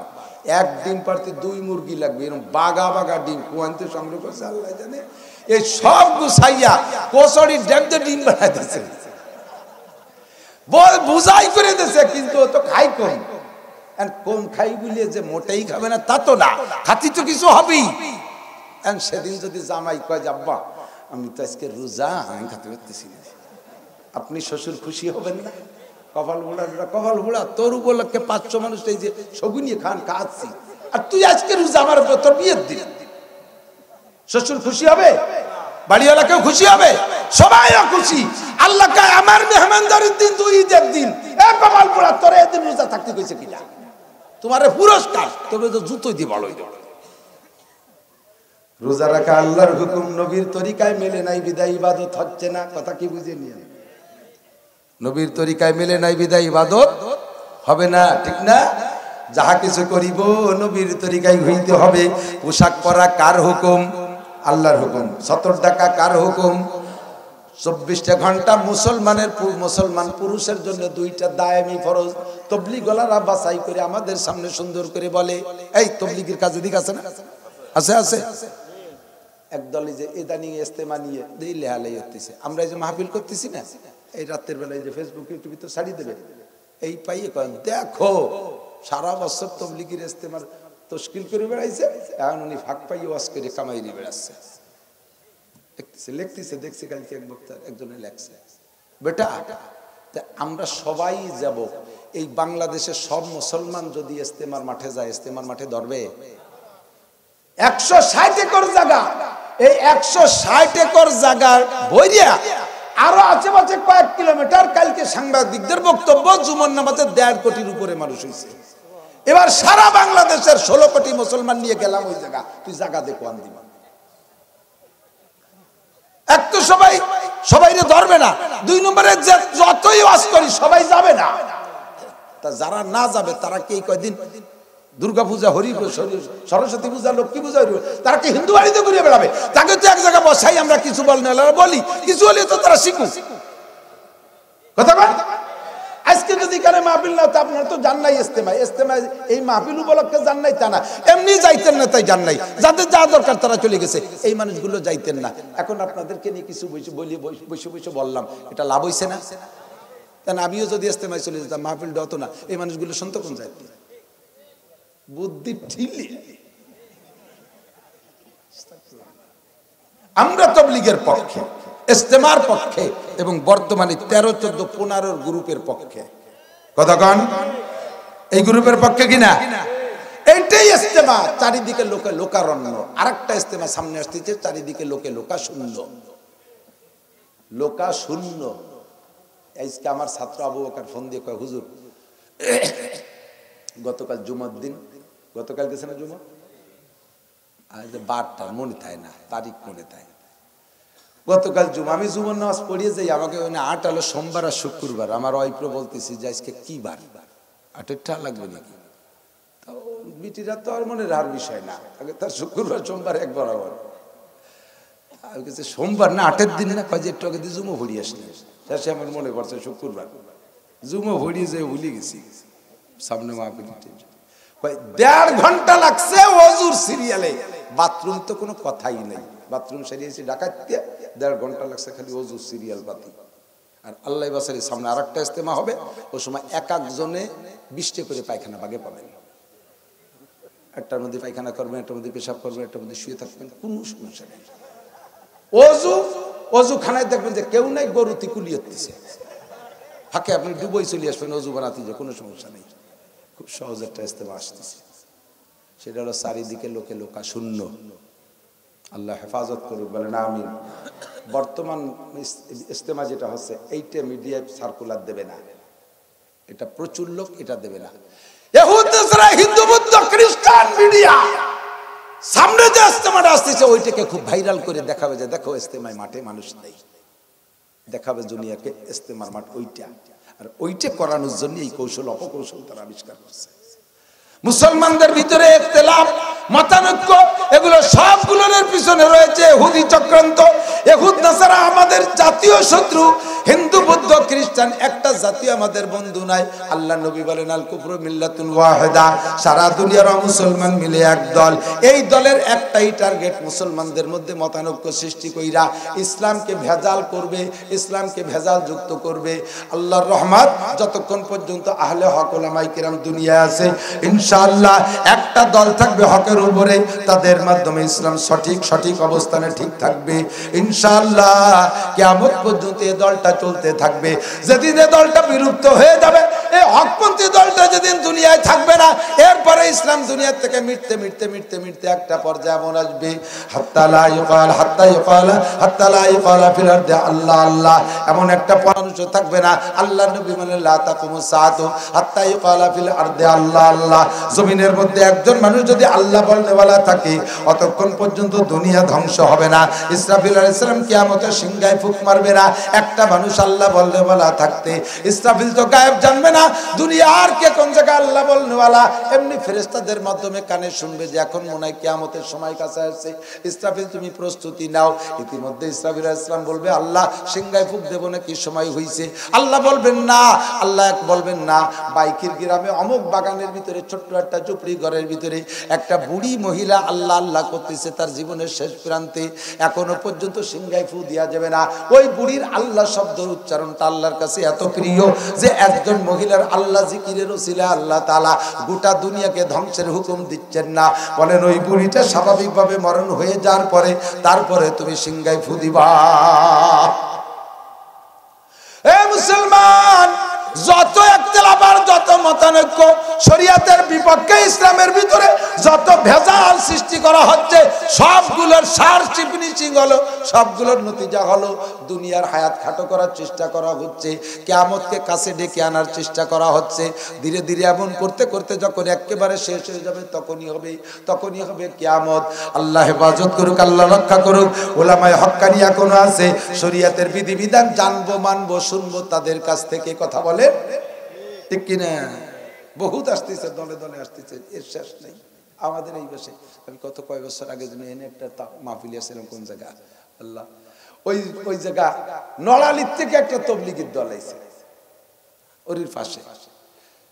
সেখান থেকে আমির সাহেব আমার কাছে যে বলতেছে, হুজুর আপনি দি তবলিগীর লোক, ফরিদপুরের লোক, গোপালগঞ্জের লোক, তো এই এলাকায় এখান থেকে খানিক জায়গা এত বর্বর রয়েছে, তবলিগীর লোক কি কোনোদিন এখানে আসে নাই? আমি বললাম আপনি কিরম পাইছেন? কয় যে এই মসজিদের কয় বুড়োরা 3 দিন পর্যন্ত কলেমা পড়াচ্ছি, পারেই তা কয় কলেমা কটুক কয়? আমি কই লা ইলাহা ইল্লাল্লাহু মুহাম্মাদুর রাসূলুল্লাহ, উনি কয় লা ইলাহা মুহাম্মাদুর রাসূলুল্লাহ। এই ইল্লাল্লাহ কবে ইয়া আজকে যে রাগ করছে, আমি বুঝি যা সময় গেছে এখনো পুরো কলেমা পড়াচ্ছে কোনে। সে আমারে কয় কি, হুজুর অত রাগ হবেন না, সব জায়গার কলেমা একরকম না। আপনারা নলা লিখতে চান, আপনাকে কলেমার মধ্যে ওইটুক আছে, আমাকে এই পার নাই, বুঝতে চাইছে তাই। আহা, কলেমা সব জায়গায় একরকম, কথা কন। ভারতের এক মহিলার আমি একটা বক্তব্য শুনেছিলাম ইউটিউবে, ও বলতেছে যে ভারতে ওই মহিলা বলতেছে আমি হিন্দু, এখনো হিন্দু, কতক্ষণ থাকবো আমি জানি না, বেঁচেই বা কতক্ষণ থাকবো, হিন্দু কতক্ষণ থাকবো আমি জানি না, তবে আমার মুসলমান ধর্মের, ইসলাম ধর্মের একটা বিষয়ের উপরে খুব গভীর ভালোবাসা, সেটা হলো যেটা আমাদের ভারতের সাথে, আমাদের হিন্দুদের সাথে পরিপূর্ণ দ্বিমত। হিন্দুদেরটা আমার পছন্দ হয় না। ভারতের 22টি প্রদেশ, 22টি প্রদেশের 22 জন আলাদা আলাদা প্রধান ভগবান আছে। 22 প্রদেশের 22 জন, এই উত্তরপ্রদেশে একজন, তারা তাকে বড় জানে, ওই মাদ্রাসার একজন, ওই কি বলে শিলাগুড়ি আরেকজন, ওই আরেক জায়গায় আরেকজন, 22 প্রদেশে 22 জন নাম বলছিল সব কটারই, হিন্দু তো নিজে জানে, আমি তো মুখস্থ রাখতে পারিনি। 22 প্রদেশে 22 জনকে বড় দেবতা, বড় ভগবান বলে জানে, আর বাংলাদেশ আলাদাও আরো 2-3 জনে জানে। কিন্তু আমেরিকার মুসলমানদের স্রষ্টাও আল্লাহ, সৌদি আরবের স্রষ্টাও আল্লাহ, বাংলাদেশেও আল্লাহ, পাকিস্তানেও আল্লাহ, জাপানেও আল্লাহ, চীনেও আল্লাহ, সারা পৃথিবীর মুসলমানদের কলেমা লা ইলাহা ইল্লাল্লাহ মুহাম্মাদুর রাসূলুল্লাহ। আমার এই কাজটা মুসলমানদের অত্যন্ত ভালো লাগে যে 22 জায়গার 22 প্রদেশের 22 ভগবান, যদি আমি 22 রকম দেশ চালাবো তো ভগবানরাই তো কিলি কিলির মরবে। তাও আল্লাহ কোরআনে কইছে লাউ কানা ফীহিমা আলিহাতুন ইল্লাল্লাহু লা ফাসাদাতা, এই দুনিয়া যদি আল্লাহ ছাড়া একাধিক আল্লাহ হইতো তাহলে এই দুনিয়া ঠিক থাকতো না, দুনিয়া ধ্বংস হয়ে যেত। কথা বলুন ঠিক কি ঠিক না? এক আল্লাহ কইতো পশ্চিম দিকে সূর্য উঠবে, আর এক আল্লাহ কইতো পূর্ব দিক থেকে উঠবে, আর এক আল্লাহ কইতো আজকে কুয়াশা দেব, আর এক আল্লাহ কইতো না ক্লিয়ার দেব। যে আল্লাহরাই ক্লিয়ার করতে করতে কিলি মরতো। এই জন্য এক আল্লাহ হয় যথেষ্ট, ঠিক না? আমাদের ইসলামী শরিয়াত, আমাদের ইসলামী শরিয়াত হলো মা তাকুবুর রাসূল ফাকুযু। এই যুবক আমার দিক তাকাও, নতুন নতুন যেগুলো আসতেছে সেগুলোকে তোমরা সংক্ষেপে একটা জব দিবা, ওদের সাথে তর্ক করে পারবা না। যেমন হিজবুত তৌহিদের এক দল আইছে না, হিজবুত তৌহিদের এক দল, তাদের গুরু হলো বায়েজিদ খান পন্নী, জীবনে কোরআন শরীফ শুদ্ধ করে পড়তে পারে না। যেই লোকটা কোরআন শরীফ শুদ্ধ করে পড়তে না পারে, ওর কোরআন শরীফের তরজমা করা, তাফসীর করা, সমস্ত ফুকাহায়ে কিরাম, মুফতিয়ায়ে কিরাম বলে দিয়েছে তার তরজমা করা, তাফসীর করা হারাম, তার তাফসীর করা জায়েজ নাই। যার তাফসীর অনুযায়ী নিজের আমলি জিন্দেগিতে ফিট নাই, তারও তাফসীর করার অধিকার নাই। ফিসফিসে একটু খেজুনি দাড়ি, বাংলা ভালো করে পড়তে পারে, বগলে কিতাব একখান নিয়ে দাঁড়ায় গেছে, এখন তাফসীর হবে, প্যান্ট শার্ট পরে দাঁড়ায় গেছে, টাই গলায় দিয়ে তাফসীর হবে। তোরে তাফসীর করতে কইছে কিনা? এই তোরে তাফসীর করতে, তুই বলতে পারিস যে তাফসীরের নকল হবে, তাফসীরের নকল হবে। আমি আরেক জায়গাটুকু দেখেছি, সেটুকু আপনাকে শুনবো। তাফসীর তো সেই করবে যার ভিতরে তাফসীর এলেম আছে, 18 প্রকার এলেম লাগবে। 1 নম্বরে কোরআন শরীফ শুদ্ধ করে পড়া, 2 নম্বরে আরবি গ্রামার জানা, আরবি গ্রামারের ভিতরে 6-7 প্রকার আছে তা জানা, উসুলে ফিকহ, উসুলে হাদিস, উসুলে তাফসীর, ইলমে আদব, নাহু, সরফ, ফাসাহাত, বালাগাত, মানতিক সবকিছু জানিয়ে তারপরে তাফসীর করবে। তুই তো এটা শিখেই জানিস না, তাফসীর কোন সিগা না মাসদার না কি, তাই তো তুই করতে পারিস না। তোরে তাফসীর করতে গেছে কিনা? তুমি যাবা না। যাদেরকে আল্লাহ তাআলা যে কাজে ব্যবহার করতে, তারা সেই কাজে ব্যবহৃত হবে। কথা কন না কেন? কথা বলেন ঠিক কি ঠিক না? ও ভাই আমার দিক তাকান। আমি মাওলানা নাসির সাহেব, আমাদের এলাকায় আলহামদুলিল্লাহ আল্লাহ তাআলা আমার যথেষ্ট পরিচিতি দিয়েছে, যথেষ্ট প্রসিদ্ধি আছে, সবাই আমারে চেনে, ছোট বড় সবাই চেনে। চার দোকানে গেলে চা কিনে খাওয়া লাগে না। লুঙ্গি কিনতে গেছি, লুঙ্গি দোকানদার সব খালি আমার লুঙ্গি দেয়, বাড়ির সবাই কাপড় চোপড় দিয়ে দেয়। এই হাত দিয়ে খাতি কেনার সুযোগ হয় না। আল্লাহ পাক দেশে অনেক দেশে, আমি শুকর আদায় করতেছি, এটা গল্প দিচ্ছি না, আপনাদের কাছে চাচ্ছি না, আমার আল্লাহ খুব দেশে। তো আমার এই প্রসিদ্ধির ভিতর দিয়া আল্লাহ, আমি আপনাদের সকলের কাছে প্রসিদ্ধ মানুষ। আমি যদি ভোরবেলা বলি মাওলানা তৈয়ব সাহেব আপনি তো এলাকার প্রসিদ্ধ, একটা মাইক নিয়ে নেমে যান, একটা দুটো ছেলে নিয়ে নেমে যান, ঘোষণা দিয়ে দেন সুখবর সুখবর সুখবর। কি সুখবর? আগামীকাল সকাল, আজকে বেলা 11টার থেকে অমুক ইউনিয়ন কাউন্সিলে হযরত মাওলানা নাসির আহমদ সাহেব সমস্ত চক্ষু রোগের চিকিৎসা করবেন, নিজে হাতে অপারেশন করে লেন্স লাগাই দেবে। আমি চোখের চিকিৎসা করবো, এই ঘোষণা দিতে চাই। সুখবর, ফ্রি লেন্স দিয়ে দেবেন উনি। কোন বুদ্ধিমান মানুষ আমার কাছে আসবে? উনি মাদ্রাসার হুজুর, জীবনে মেডিকেল সায়েন্স ডাক্তারি পড়ে নাই, উনি স্যার কি জানে? সবাই বলবে চার দোকানে এই বিষয় সন্তান পড়ে যাচ্ছি, কমই মাদ্রাসার হুজুর, ইংরেজিও জানে না, ও চোখ অপারেশন করবে কি রে? এরকম বিলাং ফায়ার মারি দিল, সেই গুলিতে তুই বলি যাবি। যদি কেউ মোহাব্বত করে আসেও, আমার কি তার চোখে হাত দিয়া ঠিক হবে? আমি ভালো চোখ কানা দেবো না? কারণ আমি তো অবিদ্যা পড়ি নাই, আমি অবিদ্যা পড়ি নাই, আমার উপরে হাত দেওয়া ঠিক না। সুখবর সুখবর সুখবর, হযরত মাওলানা নাসির আহমদ সাহেব আমার হাসপাতালে, মলমারি হাসপাতালে, উনি মহিলাদেরকে বিনা পয়সায় সিজার করে বাচ্চা অপারেশন করে বের করে দেবে। আসবে কেউ আমার কাছে? যেই শুনবে আমার নিন্দা করবে, এই সর্বনাশ করছে, যদি কেউ আসে মোহাম্মত করে আমাকে নিজেকে হুজুর যাই যাটা কিছু করুক করুক করুক। আমি বাচ্চারা পেটেতে বেরোইয়া নাড়িও কাটার, নাড়ি কাটতে হয় না মায়ের থেকে বেশি, নাড়ির ফাঁসে তো আরো তা আছে, এরা কাটতে যদি ওইটি কেটে বেলাই দিই, ওই যে কি কুন্ডা না কুন্ডা আমি কি জানি। তা আমি ওই জগতের মানুষ না, আমার চোখ অপারেশন করা ঠিক না, আমার ওই বাচ্চা সিজার করা ঠিক না, নাড়ি কাটতে যে ভাষা থেকে কাটি বেলাই দেবো। কাজে তুমি ডাক্তার, তুমি ইঞ্জিনিয়ার, তুমি বিজ্ঞানী, তুমি জাগতিক পণ্ডিত, তুমি এ জায়গায় শোনা, তুমি ইসলামের ভিতরে এসে ব্যাখ্যা দিতে যাইও না, তাহলে তুমি নাড়ি কাটতে যে ভাষাতে নুনু কেটে বেলাই দেবা। তুমি যেখানে সেখানে থাকো। বিলাং ফায়ার পাবলিকের সামনে ঘোষণা দিয়ে যা বহুত সহজ, আসেন চ্যালেঞ্জ করে গেলাম। সে সময় কেডা আসবে চ্যালেঞ্জার? চ্যালেঞ্জার গ্রহণ করবে তারা তো কেউ নাই। আর পাবলিকরে তো আপনাদের সাধারণ পাবলিকদেরকে আমরা যে যেমন সুন্দর করে বুঝাতে পারি, আপনারা আমাদের পক্ষে তার সঙ্গে বক্ত হয়ে যান। বাকি ভালো মন্দ যাচাই বাছাই করার যোগ্যতা তো আপনাদের খুব কম আছে, রাগ করেন না, এটা তো 100 বার স্বীকার করতে হবে, কথাক্ষণ ঠিক কি ঠিক না? ভালো মন্দ যাচাই বাছাই করার যোগ্যতা নেই, কিন্তু আমি যেভাবে বলতেছি এটা কি একেবারে বাংলায় শহরে সরলে বোঝা যাচ্ছে? ভালো করে বোঝা যাচ্ছে? আল্লাহু আকবার। এটা আপনারা বুঝবেন না, আপনাদেরকে গানের মধ্যে সে বুঝাই দিয়ে গেছে। এই জারি গান খুব সুন্দর করে গান গাইছে। কি গাইছে?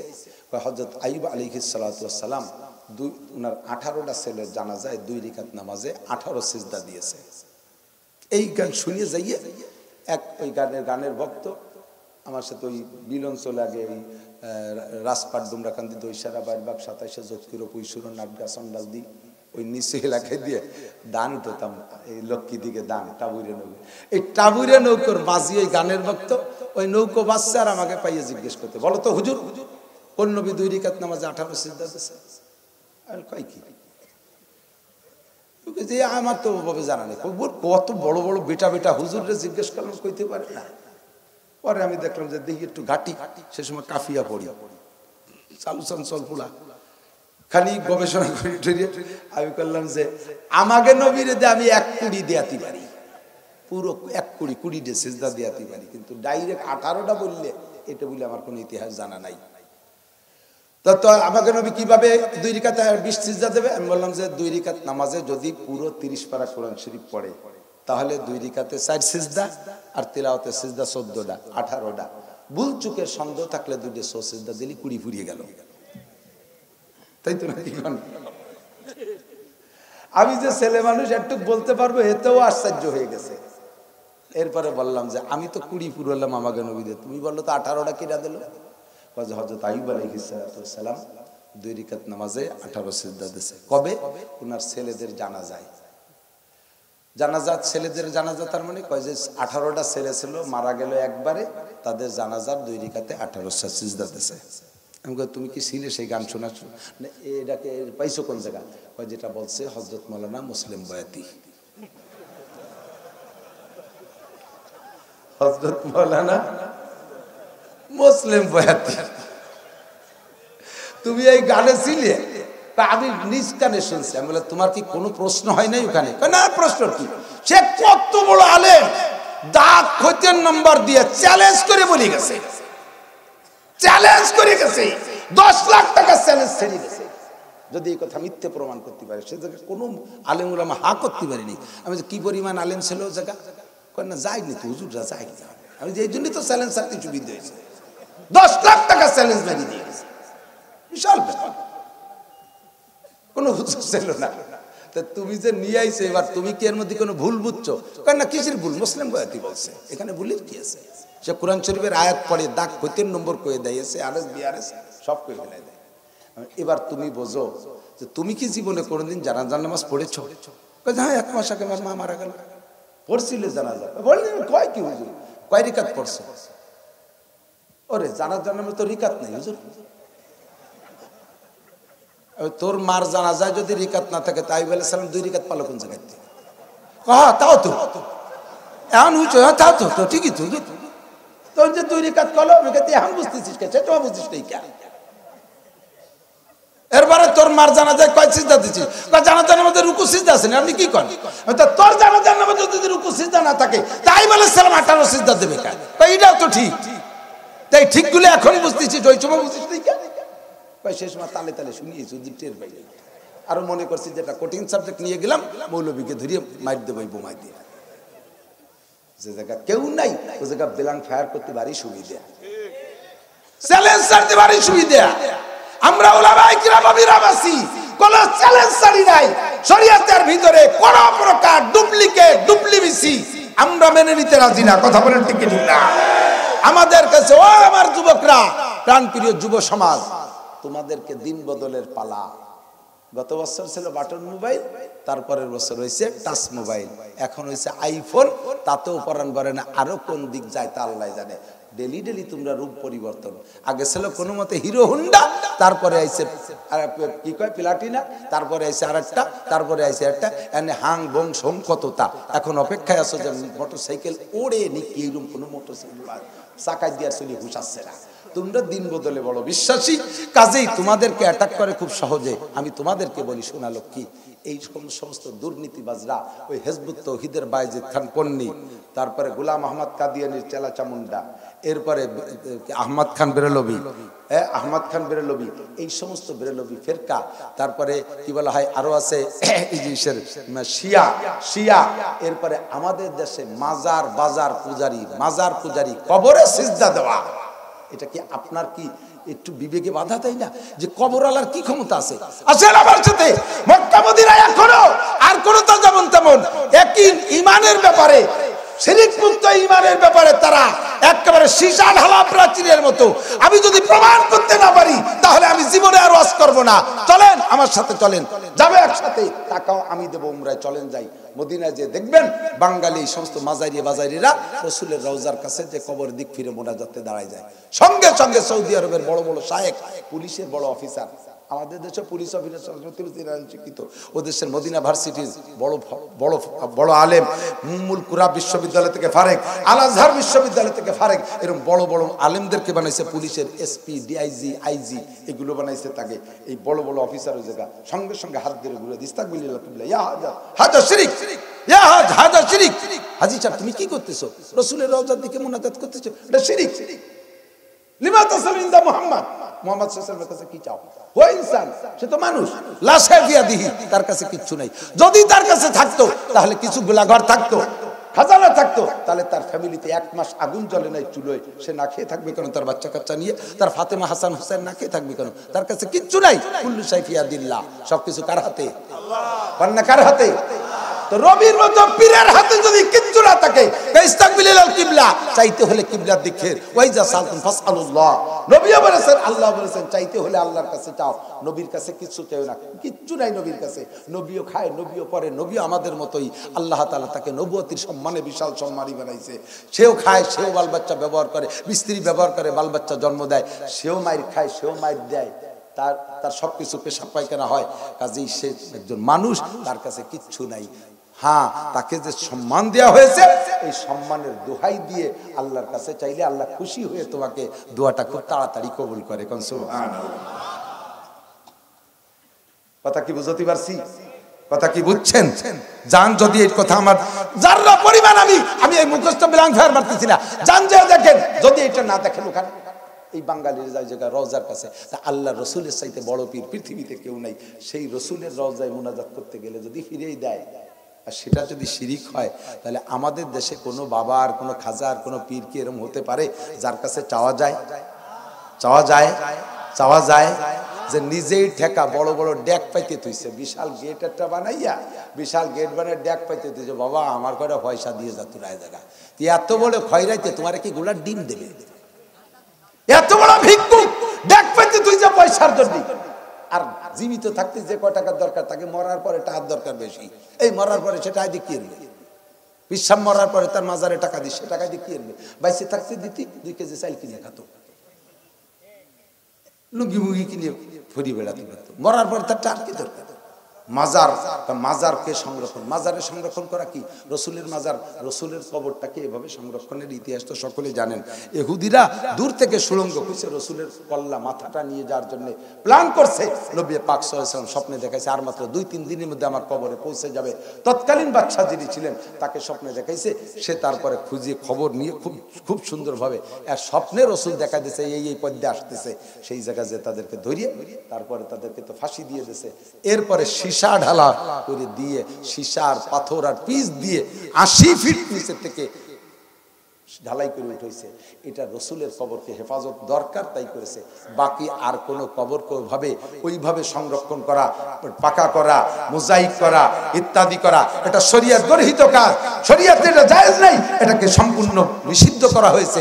সাধারণভাবে কবর হবে, হাদিসে আসছে যখন একটা কবরের উপরে 40টা কবর হবে, একটা কবরের উপরে 40টা কবর হবে, তখন বুঝবা তখন কিয়ামত হবে। এখন একটা কবরে যদি একবার সমস্ত কবরগুলো যে যেখানে মরতিছে তারটা ফাঁকা করে দিতেন, তাহলে 40টি হবে কার উপরে? তাহলে তো কিয়ামত হতে পারতেছে না, কিয়ামত হয়ে ফেলাইছে। একজনের সাথে সবসময় একটা কুত্তো রাহে, একটা কুত্তো নিয়ে ঘরে, কয় যে এই তুই সবসময় কুত্তো নিয়ে ঘুরিস কে? কয় যে মরার ভয়তে, মরার ভয়তে কুত্তো নিয়ে ঘরে। মরার ভয় মানে? কয় যে হুজুররা কইছে কুত্তোর সাথে থাকলে ফেরেশতা আসে না, আর আজরাইল তো ফেরেশতা, আমার সাথে কুত্তো থাকলে আসলো না, আমার মরা লাগলো না, আমার জানো নীতি পারলো না কুত্তোর সাথে থাকলে। আর তোর যে কুত্তো দিয়ে যে নতুন দেখতেছি, আগের ডাকো কা সেটা গতবার মরিয়ে গেছে, কয় যে কুত্তরে মারলো কিডা? তোর সাথে যা কুত্তরে মারলো কিডা? কয় যে মারছে তো আজরাইল। কয় যে কুত্তো, যে আজরাইলি কুত্তো মারতে আসবে ওই কুত্তোর সাথে তোরে মারি দিয়ে যাবে। কুত্তো মারা আজরাইলি তোরে মারবে, সরাত আলী মানুষ মারা আজরাইল আসবে, তোরে মারতে কুত্তো মারা আজরাইল আসবে। কতক্ষণ? ও দোস্ত, আমাকে আপনাকে সর্বক্ষণ সতর্ক থাকতে হবে। আকলিস দীনাকা ইয়াকফিকাল আমালুল কলিল। আমার রুজি দেয় কে? জোর হলো না। টাকা দেয় কে? ধন দেয় কে? ক্ষমতা দেয় কে? চেয়ারম্যান বানায় কে? একবার আল্লাহ কবেন 4000 করে নেকি পাইবেন। আমাকে বিপদ দেয় কে? রক্ষা করে কে? 2023 সালে সারা দুনিয়া থেকে দুর্ভিক্ষের সিগন্যাল আসছে, আমি এইটা বিশ্বাস করি না, এটা মানুষের দেওয়া সিগন্যাল। আমার আল্লাহ কয় ওমা তাদরি নাফসুম মাযা তাকসিবু গাদা। এইটা কোনো পিসাব বললেও মানি না, কোনো পীর পয়গম্বর বললেও মানি না, পয়গম্বর তো আর আসবে না, কাজেই কোনো পিসাব বললে মানি না, কোনো আলেম সাহেব বললেও মানি না, ওরে এমপি মন্ত্রী প্রাইম মিনিস্টার প্রেসিডেন্টরা বললে মানি না। আমার আল্লাহ নিজেই বলছেন আগামীকালকে কি খাইবা এইটা দুনিয়ার কেউ জানো না। 5টা বিষয় কেউ কইতে পারবা না। 1 নম্বরে ইন্নাল্লাহা ইনদাহু ইলমুস সাআ, কিয়ামতের খবর কবে আল্লাহ জানে, দুনিয়া ধ্বংস হবে কবে এটা কেউ কইতে পারবা না। ওয়া ইউনাজ্জিলুল গায়সা, কোন মেঘে বৃষ্টি নামবে এইটা দুনিয়ার কেউ কইতে পারবা না। ওমা তাদরি নাফসুম মাযা তাকসিবু, ওমা কি বলা হয়, ওয়া ইউনাজ্জিলুল গায়সা ওয়া ইয়ালামু মা ফিল আরহাম, কোন নারীর পেটে সন্তান আছে এটা দুনিয়ার কেউ কইতে পারবা না। কয় আল্ট্রাসোনার ইসিজিতে বলে দেয়, এটা হলো বাচ্চা পেটে আসার পরে দেখে বলে দেয়। আর আমার আল্লাহ জানে বাচ্চা আসার আগেও জানে। কতক্ষণ? এইটা কেউ কইতে পারবা না। তোমরা বলতে পারো বাচ্চা পেটে আসার পরে মেশিন দিয়ে দেখে, এটা তো দেখা, এটা তো দেখে বলছো। আমার আল্লাহ না দেখে সামনে বলে দেয় যে কোন নারীর গর্ভধারণ করার যোগ্যতা আছে আর নাই, কার ছেলে হবে আর মেয়ে হবে, এটা আমার আল্লাহ জানে, এটা কেউ জানে না। 4 নম্বরে ওমা তাদরি নাফসুম মাযা তাকসিবু গাদা, আগামীকাল, আগামী বছর, আগামী দিনে কে কি ইনকাম করবা, কে কি খাইবা, এটা দুনিয়ার কেউ কইতে পারবা না। এর খবর একমাত্র কে জানে? আল্লাহ পাক বলেন এটা নবীও জানে না, নবীও জানে না, গায়েব নবীও আমাদের দেশে। আল্লাহ আল্লাহ আল্লাহ আল্লাহ, তুমি হেফাজত করো। লক্ষ লক্ষ মুসলমান কিয়ামতে হিন্দুদের চাইতে আগে দোজখে যাবা। হিন্দুরা মূর্তি পূজা করে, হিন্দুরা কি পূজা করে, আর মুসলমান পীর পূজা করে, পীরের পায়ে সিজদা দেয়। আছে আছে। আরো দলিল দেয় কি, ফাইনামা তুওয়াল্লু বানি ফাসাম্মা ওয়াজহুল্লাহ জানি, লা শারীকে সিজদা করি কবুল কইরো রব্বানা। লা শারীকে মানুষকে সিজদা দরকার, লা শারীকে সিজদা করি। ফাইনামা তুওয়াল্লু বানি ফাসাম্মা ওয়াজহুল্লাহ জানি, লা শারীকে সিজদা করি কবুল কইরো রব্বানা। ভান্ডারে তোর দরবার শরীফ পুরে নূরে করে তারিফ, কেউ বলে মদিনা শরীফ, কেউ বলে খানায়ে কাবা। এই পিসাবরে কেউ বলে মদিনা শরীফ আর কেউ বলে খানায় কাবা।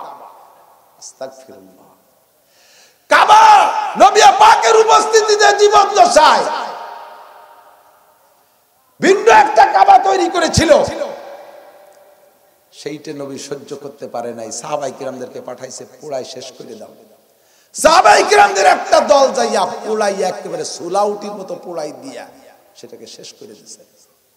আর এই দেশে ঘরে ঘরে কাবা, বাবারে কাবা কইয়ে তারে সিজদা দিবা, আল্লাহর কসম বাবা কিয়ামতে মুশরিক হয়ে উঠবা। এই কপালটা কার জন্য খাস? নবী বলে মাইয়াজমানলি মা বাইনা লাহিয়াইহি ওয়া মা বাইনা রিজলাইহি আজমাল্লাহুল জান্নাহ।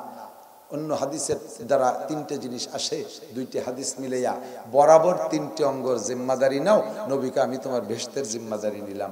বরাবর তিনটে অঙ্গ একেবারে হুবহু বরাবর হিসাব করলে পাবেন, একেবারে মাঝখানে কপাল, প্রথমটা কি, তার নিচে বরাবর জিহ্বা, হুবহু বরাবর নিচে নেমে যান শরমগা লজ্জাস্থান। এই বরাবর তিনটের জিম্মাদারি নে। কপালটাকে মানুষের সামনে ঠোকাইস না, কোনো মখলুকের সামনে দিস না, কপালটা আমার। কপালে টিপও লাগাইস না, মহিলারা কপালে টিপ লাগাইস না, টিপ লাগাইস না। 2 নম্বর জিহ্বা কন্ট্রোল কর। কি বলিস? এই জিহ্বার জবাব দেওয়া লাগবে। আল্লাহ পাক বলেন আলাম নাজআল লাহু আইনাইন ওয়া লিসানান ওয়া শাফাতাইন। এ বান্দা তোর চোখ কি আমি দেই নাই? তোর জিহ্বা ঠোঁট কি আমি দেই নাই? নাকি তোর আব্বাই দেশে, তোর নেতারা দেশে? তোর জিহ্বার চোখরে যেখানে সেখানে ব্যবহার করিস, যা খুশি তাই কইস, যা খুশি তাই বলিস। এই যা খুশি বলার দিন শেষ, আয় তোর রিমান্ডে দেওয়া হবে। এমন মিথ্যা কথা বলো না।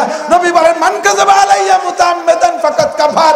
যে আমার নামে মিথ্যা অপবাদ দেয়, মিথ্যা অপবাদ মিথ্যারোপ করে, ওই লোকটা আমার উম্মতি না, ওইটা কাফের হয়ে যায়। এ কথা আমি বলি নাই, এ কাজ আমি করতে বলি নাই, অথচ আমার নামে দিয়ে দিয়া এই কাজগুলো করে যাচ্ছে, আমার নামে চালাই দিচ্ছে। আয় দুনিয়ায় কত টাকা কামাই করে খাইছিস, সব টাকা কোন দিক দিয়ে বেরোনোর দরকার, বের করার ব্যবস্থা করা হবে। ফেরেশতারা পাড়ায় পাড়ায় টাকা বের করবে, উম্মতের মোটা মোটা পয়সাওয়ালাদেরকে, ধনীদেরকে পকেটে নিয়া দুনিয়ার যত গাঁজা করি মিথ্যে কথা বলে বেড়াইছিস, আয় তোর পেটরে পাড়াইয়া টাকা বের করব। সাবধান, জবান কন্ট্রোল করে কথা কইয়া। এই ভণ্ডর দল গোলাম আহমদ কাদিয়ানির দল, আহমদ রেজা খান বেরলভির দল, এই হিজবুত তাওহীদের দল, আরেকটা নিউ দল হইছে। এদের আকীদা ইমামে আবু হানিফার নামাজই নেই, ইমামে আবু হানিফার নামাজই নেই, ইমাম শাফির নামাজই নেই, মালিকেরই নেই, আহমদ ইবনে হাম্বলেরই নেই। ওকে কয় দামলার হচ্ছে নামাজ। লেখাপড়া কি জানে? কোরআন শরীফ পড়তে পারে না। আমরা অনুবাদ করে দিছি বুখারী শরীফ, ওর মধ্যে খুঁজে খুঁজে যে মাসালাগুলোর ভিতরে মতানৈক্য আছে, তুই মতানৈক্য কি বুঝিস? মতানৈক্য সমাধান তুই কি বুঝিস বলতো? দুটি হাদিস বিরোধ, দুটি হাদিসের সমাধান তুই কিভাবে পারবি? এর তুই বলবি এটা হবে মন গড়া। নাহা রাসূলুল্লাহ সাল্লাল্লাহু আলাইহি ওয়াসাল্লাম, নবী পাক সাল্লাল্লাহু আলাইহি ওয়াসাল্লাম, হাদিস তিরমিজি শরীফের হাদিস, ক্বালা রাসূলুল্লাহ সাল্লাল্লাহু আলাইহি ওয়াসাল্লাম লা তাবুলু কায়মান ওয়া লা তাস্তাকবিলুল কিবলাতা ওয়া লা তাস্তাদবিরুহা।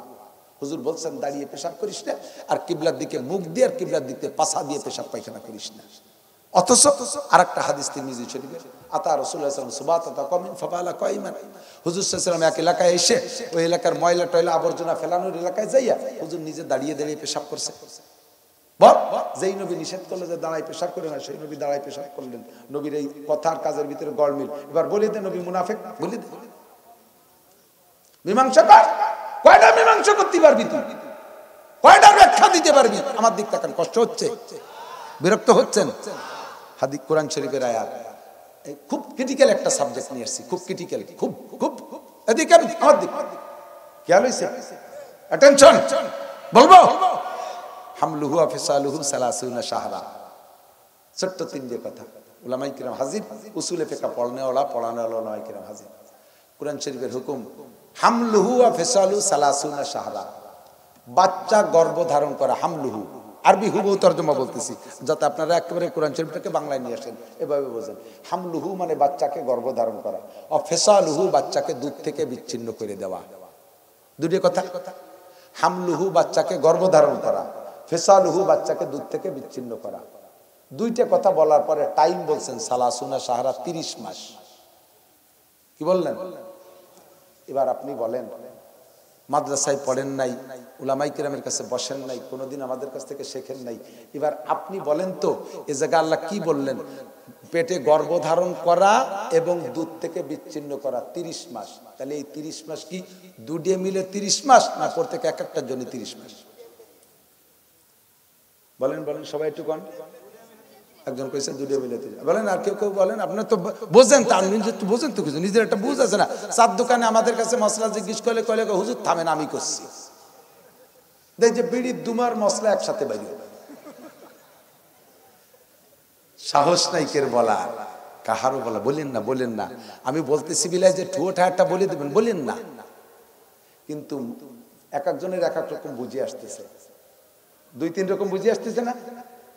সম্ভবত দুডিয়ে মিলেই 30 মাস।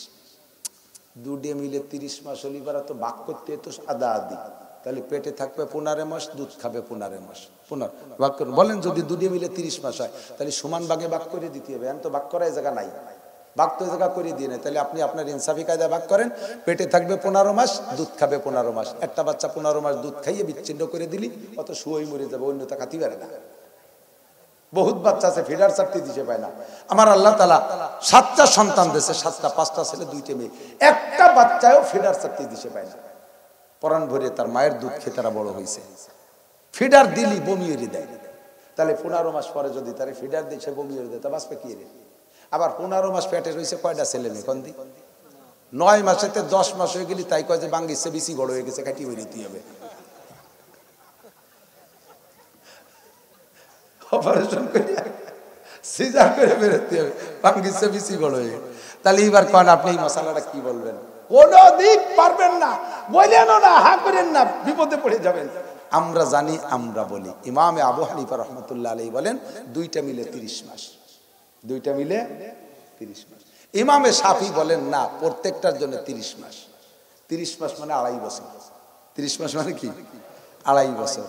ইমামে শাফি বলেন 2টার প্রত্যেকটার জন্য 2.5 বছর, 2.5 বছর 30 মাস। তো বলা হলো যে হুজুর এইটা কি সম্ভব? কোনো বাচ্চাকে 2.5 বছর মায়ের পেটে থাকে? ইমাম শাফি মায়ের পেটে 2.5 বছর ছিলেন, 2.5 বছর পর ডেলিভারি হয়েছে। আর কি আল্লাহ কইছে 2.5 বছর, আমি ছিলাম 2.5 বছর, হয়ে গেল। আব্দুল্লাহ আরো কত সাহাবাদের ভিতরে কয়েকটা প্রমাণ ছিল। আর 2 বছর দুধ খাইলে অনেক বাচ্চা 2 বছরে ছাড়তে চায় না। হাদিসেও আসছে যদি কেউ পুরো, হাদিসে আছে, কোরআন শরীফে আছে 2 বছর, হাদিসে আসছে আরো 6 মাস বাড়াইয়া 2.5 বছর খাইতে পারে। কাজেই 30 মাস, আলাদা আলাদা 30 মাস। ওনার দলিল আছে না নাই? হলো না দলিল? ইমামে আবু হানিফা কয় না, 2টা মিলে 30 মাস। কয় 2টা মিলে 30 মাস হলে হুজুর ভাগ করেন 15 মাস করে। কয় 15 মাস করে ভাগ করবো? আল্লাহ কোরআনে কই দিছে, ওয়াল ওয়ালিদাতু ইউরদিনা আওলাদাহুন্না হাওলাইনি কামিলাইনি লিমান আরাদা আইয়ুতিম্মার রাদা। একটু কোন আল্লাহু আকবার। আহারে সুবহানাল্লাহ। কে বুঝবে? তাবলীগী 300 চিল্লা দিয়ে আর কোরআন দ্বারা আসতে পারবি না। আলেম লাগে কোন সাকে? আলেমদের কি কাজ? মাদ্রাসায় কি হয়? আয় পড়াই ছেড়ে দে। 300 চিল্লা দিয়ে আয়াতের তাফসীর করতে পারবি না, অথচ এর ভিতরে মোটা মশলা রয়ে গেছে, ভেরি ভেরি ইম্পর্টেন্ট মশলা রয়ে গেছে। জীবনে মাদ্রাসায় পড়বি না, কোরআন শরীফ তরজমা বাবার দরবারে, খাজার দরবারে ঘুরিয়ে কোরআন ছটি বই বগলের নিয়ে একেবারে বিশ্ববিখ্যাত আল্লামাতুদ দাহার, কুমকাতুন নাহার, কেলা গাছের থোড়, হাওড়ার ব্রিজ, তাল গাছের গোড়া, বাজারের গোড়া, রইসুস শায়াতিন, মুসাইলামাতুল কাজ্জাব, পোস্টার ছাপাইয়া গেট টানাইয়া দেখছি এটা পাইতে দিয়ে টাকা কামাইয়ার বিয়ার, তুই দেশের কুতুব হয়ে গেছে। এদেশের মানুষ অত বলদ না, ওই সব জায়গায় যায় না। কতক্ষণ যান আপনারা, যান, যাবেন আপনারা, যাবেন। এখন কয়েছে তাহলে কি করে? ইমাম আবু হানিফা বললেন 2টা মিলে 30 মাস। কথাটা কি ভালো লাগতেছে আপনাদের কাছে? একটু বুঝতেছেন? কেন বুঝছি? যে বুঝতে হবে যে এখানে আমাদের দ্বারা সম্ভব না, উলামায়ে কিরাম ছাড়া শহীদিন বুঝানোর মতো আর কেউ রে পাচ্ছি না। কাজে আমার আলেমদেরই অনুসরণ শরণাপন্ন হতে হবে। কথাটা খুব মজার, এদিক তাকান, সামনে আরো কিছু মশালা আছে। এখন 30 মাস, 2টা মিলে 30 মাস। এখন কয় হুজুর ভাগ করবো কিভাবে? কয় কোরআনে আল্লাহ বলছেন যদি কোনো মা তার বাচ্চাকে পূর্ণ দুধ পান করাইতে চায়, হাওলাইনে কামিলাইনে, পুরো 2 বছর, তাহলে তার টাইম, দুধ খাওয়ার টাইম কত? 2 বছর। 2 বছরে কয় মাস যায়? 24 মাস। আর তাই কয় মাস? তাহলে দুধ খাওয়ার জন্য নিল 24 মাস, আর পেটে রাখার জন্য 6 মাস। কয় মাস? এ মাসালা কি? কয় যে যদি কোনো মহিলা বিবাহের দিনের থেকে নিয়ে, যদি কোনো মহিলা বিয়ে হয়েছে যেদিন, সেই দিনের থেকে নিয়ে স্বামীর বাড়ি যাওয়ার পরে জাস্ট 6 মাস পূর্ণ হওয়ার পরে একটা বাচ্চা ডেলিভারি দেয়। এই দেশের মানুষ ওই বাচ্চাটা সম্পর্কে সন্দেহ করে কি করে না? বুড়ো বুড়ো বিটিরা কয় কি, ওই তো যেদিন আইছে আমি ওই দিনই বুঝিয়ে ফেলাইছি, খালি হাতে আসিনি, কিছু নিয়ে আইছে। হ্যাঁ, যে জায়গাতে নেছে সে সময় নেওয়ার সময় বুড়ি ছিল, তোমারে ভাগ দেই নেই বলে তুমি সন্দেহ করতেছ। বদমাশ, মিজাজ খারাপ হয়ে যায়। যেখানে আল্লাহ পাক বলেছেন 6 মাসে বাচ্চা পূর্ণ হতে পারে, 3 চিল্লে 4 মাস, এরপরে 2 মাসে বাচ্চাটা ডেলিভারি যোগ্য হতে পারে। তুমি কই আসার সাথে সাথে জন করতেছো ইন্না বাদাল জান্নাহ ইসমুন, এই জাতীয় ধারণা বেশিরভাগ গুনাহ হয়। এই গুনাহ করা ধারণা তুমি কখনো করবে না, মাইন্ড মতে করবে না, সন্দেহ মতে করবে না, এর ভিতর গুনাহ হবে। হাদিসে আসছে আর কোরআনে আসছে, আল্লাহ নবী বলেন এই 6 মাসে বাচ্চা, আল্লাহ নিজেই বলেন 6 মাসে বাচ্চা পুরো হতে পারে। ওই মহিলাটার পর তুমি মাইন্ড করতে পারবে না, সন্দেহ করতে পারবে না, এই জন্য 6 মাস। কথা বুঝছেন কথা? হযরত ওমরের কাছে উনি যখন প্রেসিডেন্ট খলিফাতুল মুসলিমিন চেয়ারে বসা, সংসদে বসা, ইতিমধ্যে একটা মহিলা সারা গায়ে রক্তাক্ত, নিচের টুক রক্ত হয়ে গেছিল ডেলিভারির রক্ততে বেরোইয়া, কাপড় লাল হয়ে গেছে, আর উপরের টুক লাল, মারি রক্ত বেরোইয়া সারা গা লাল, পূর্ণ দেহ রক্তাক্ত, দৌড়তি দৌড়তি আসছে। উনি এসে দাঁড়ানোর সাথে সাথে পিছনে বিশাল এক জুয়ান, লাতে হাতে বড় লাঠি, দাও একখান হাতে, সে দাওয়াতি আইসে আইসেই বলতেছেন প্রেসিডেন্টের সামনে তো মারা যায় না, বলতে কে তুমি, কে কেছে এ মহিলা, কে তুমি, কে? খলিফাতুল মুসলিমিন হাজিহি জাওজাতি, ওটা আমার স্ত্রী, ওয়াহিয়া জানিয়া, ও ব্যভিচারিণী, ও ব্যভিচারিণী। বুঝলে কি করে? তোর স্ত্রী ব্যভিচারিণীতে এখন মারতেছিস কেন? কয় যে ও আমার বাড়ি বিবাহের পরে আসার পরে, তো এর আগে ওর সাথে আমার কোনো সম্পর্ক নেই, বিয়ের পরে আজকে হয়েছে 6 মাস, ও আজকে একটা বাচ্চা দিছে। 8-9 মাসের আগে বাচ্চা হয় কি করে? 6 মাসে বাচ্চা দিচ্ছে, ওটা হারামজাদা, কোন জায়গাতে জিনা করে আসছে। এই জন্য আমি আতুর ঘরে পিটাইছি, তারপরে দৌড়ে চলে এসে আপনার কাছে, বাকি পিটে নিয়ে যাওয়া, পিটে দিয়ে ঘরে। হযরত ওমর উনি তো এইগুলো মোটে বরদাস্ত করে না, উনি দ্রুত ফয়সালা দিয়ে এক্ষুনি ওরে নিয়ে পাথর মারে শেষ করে দাও। অথবা বাচ্চার কি অবস্থা? বাচ্চা ডেলিভারি, বাচ্চা বেঁচে, কয় না এখন না, বাচ্চা দুধ ছাড়ানোর পরে এই মহিলাকে পাথর মেরে শেষ করা হবে। অর্ডার দিয়ে দিয়েছে ওমর। পাশে হযরত আলী রাদিয়াল্লাহু তাআলা। হযরত আলী বলতেছেন, খলিফাতুল মুসলিমিন, বিচার মনে হয় ভুল হচ্ছে নাকি? তা কেন আলী বলো? যে আমি তো কোরআন শরীফে পড়েছি, আল্লাহ পাক বলেছেন হামলুহু ওয়া ফিসালুহু 30 শাহরা, গর্ভ ধারণ করা এবং বাচ্চাকে দুধ থেকে বিচ্ছিন্ন করা 30 মাস। এর ভিতরে আল্লাহ বললেন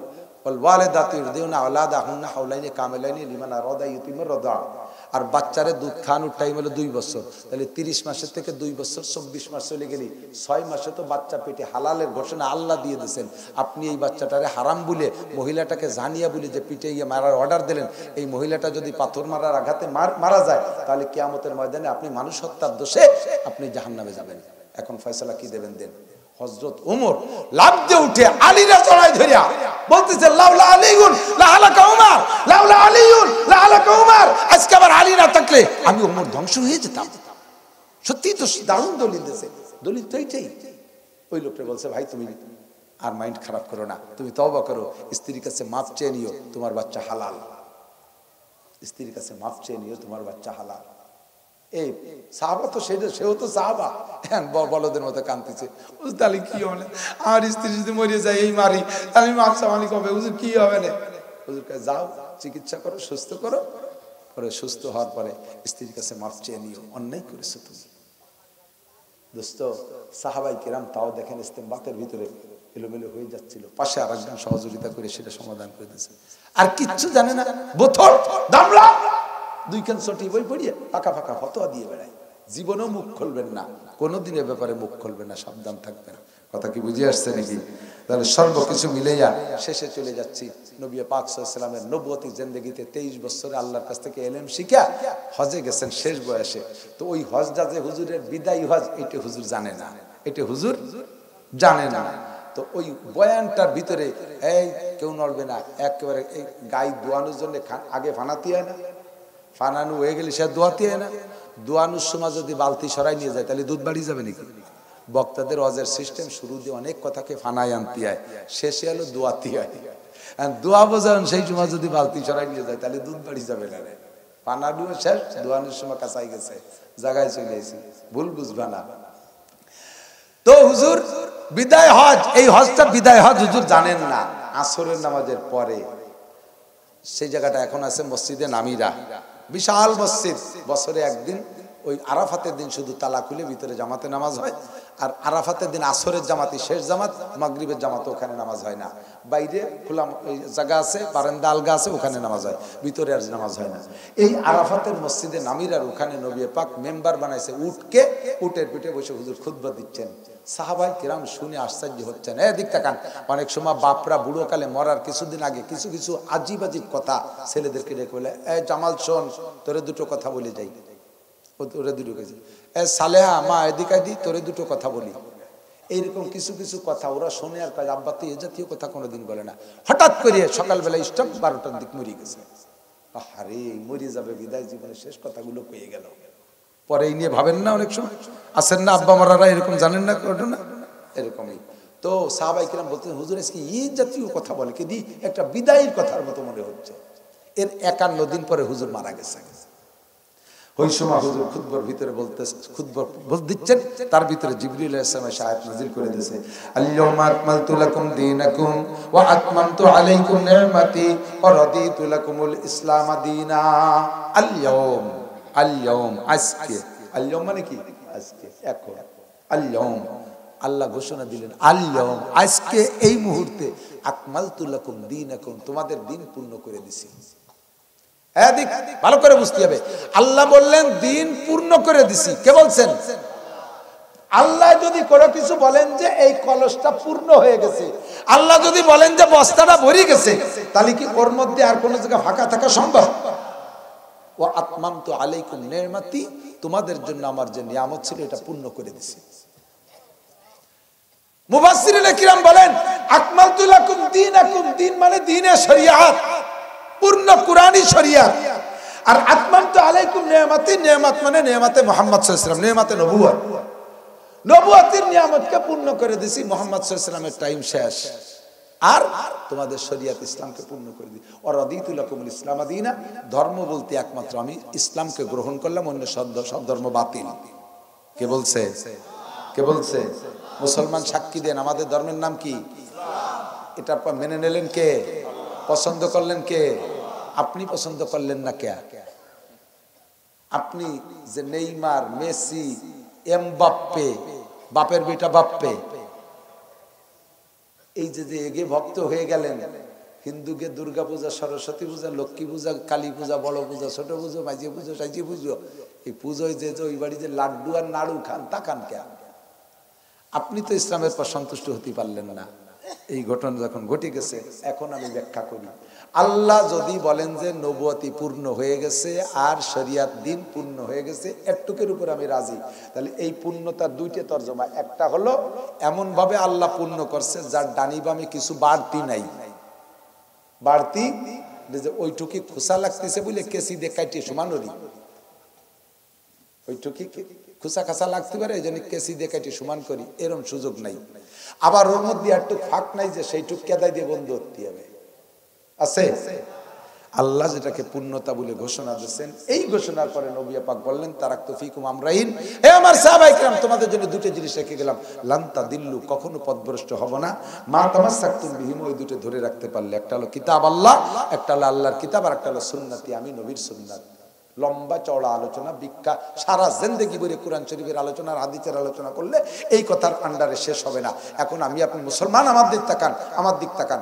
আল্লাহ পাক পূর্ণ করে দিয়েছে ইসলাম, যেই পূর্ণ ইসলামের পর সাহাবায়ে কিরাম আমল করছে, তাবেঈনরা আমল করছে, তাবেঈনরা আমল করছে, আইম্মায়ে মুজতাহিদিনরা আমল করছে, চার ইমাম আমল করছে, মুহাদ্দিসিনরা আমল করছে, তারপরে 4 তরিকার পিসাবরা আমল করছে।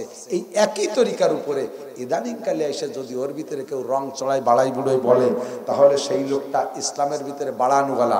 আর আল্লাহর নবী বলেন, আলা ইন্না খায়রাল কালামে কালামুল্লাহ ওয়া খায়রুল হাদি হাদি মুহাম্মাদিন সাল্লাল্লাহু আলাইহি ওয়াসাল্লাম ওয়া শাররুল উমুরি মুহদাসাতুহা। আল্লাহর কালাম সবচেয়ে শ্রেষ্ঠ, এরপরে সবচাইতে উত্তম রাহবারি হলো মুহাম্মদ সাল্লাল্লাহু আলাইহি ওয়াসাল্লামের পথ প্রদর্শন। আর ইসলামের ভিতরে, ইসলামের নামে, ইসলামের ভিতরে ইসলামের নামে, ইবাদতের নামে কোনো কিছু বাড়ানোর নাম হলো নতুনত্ব।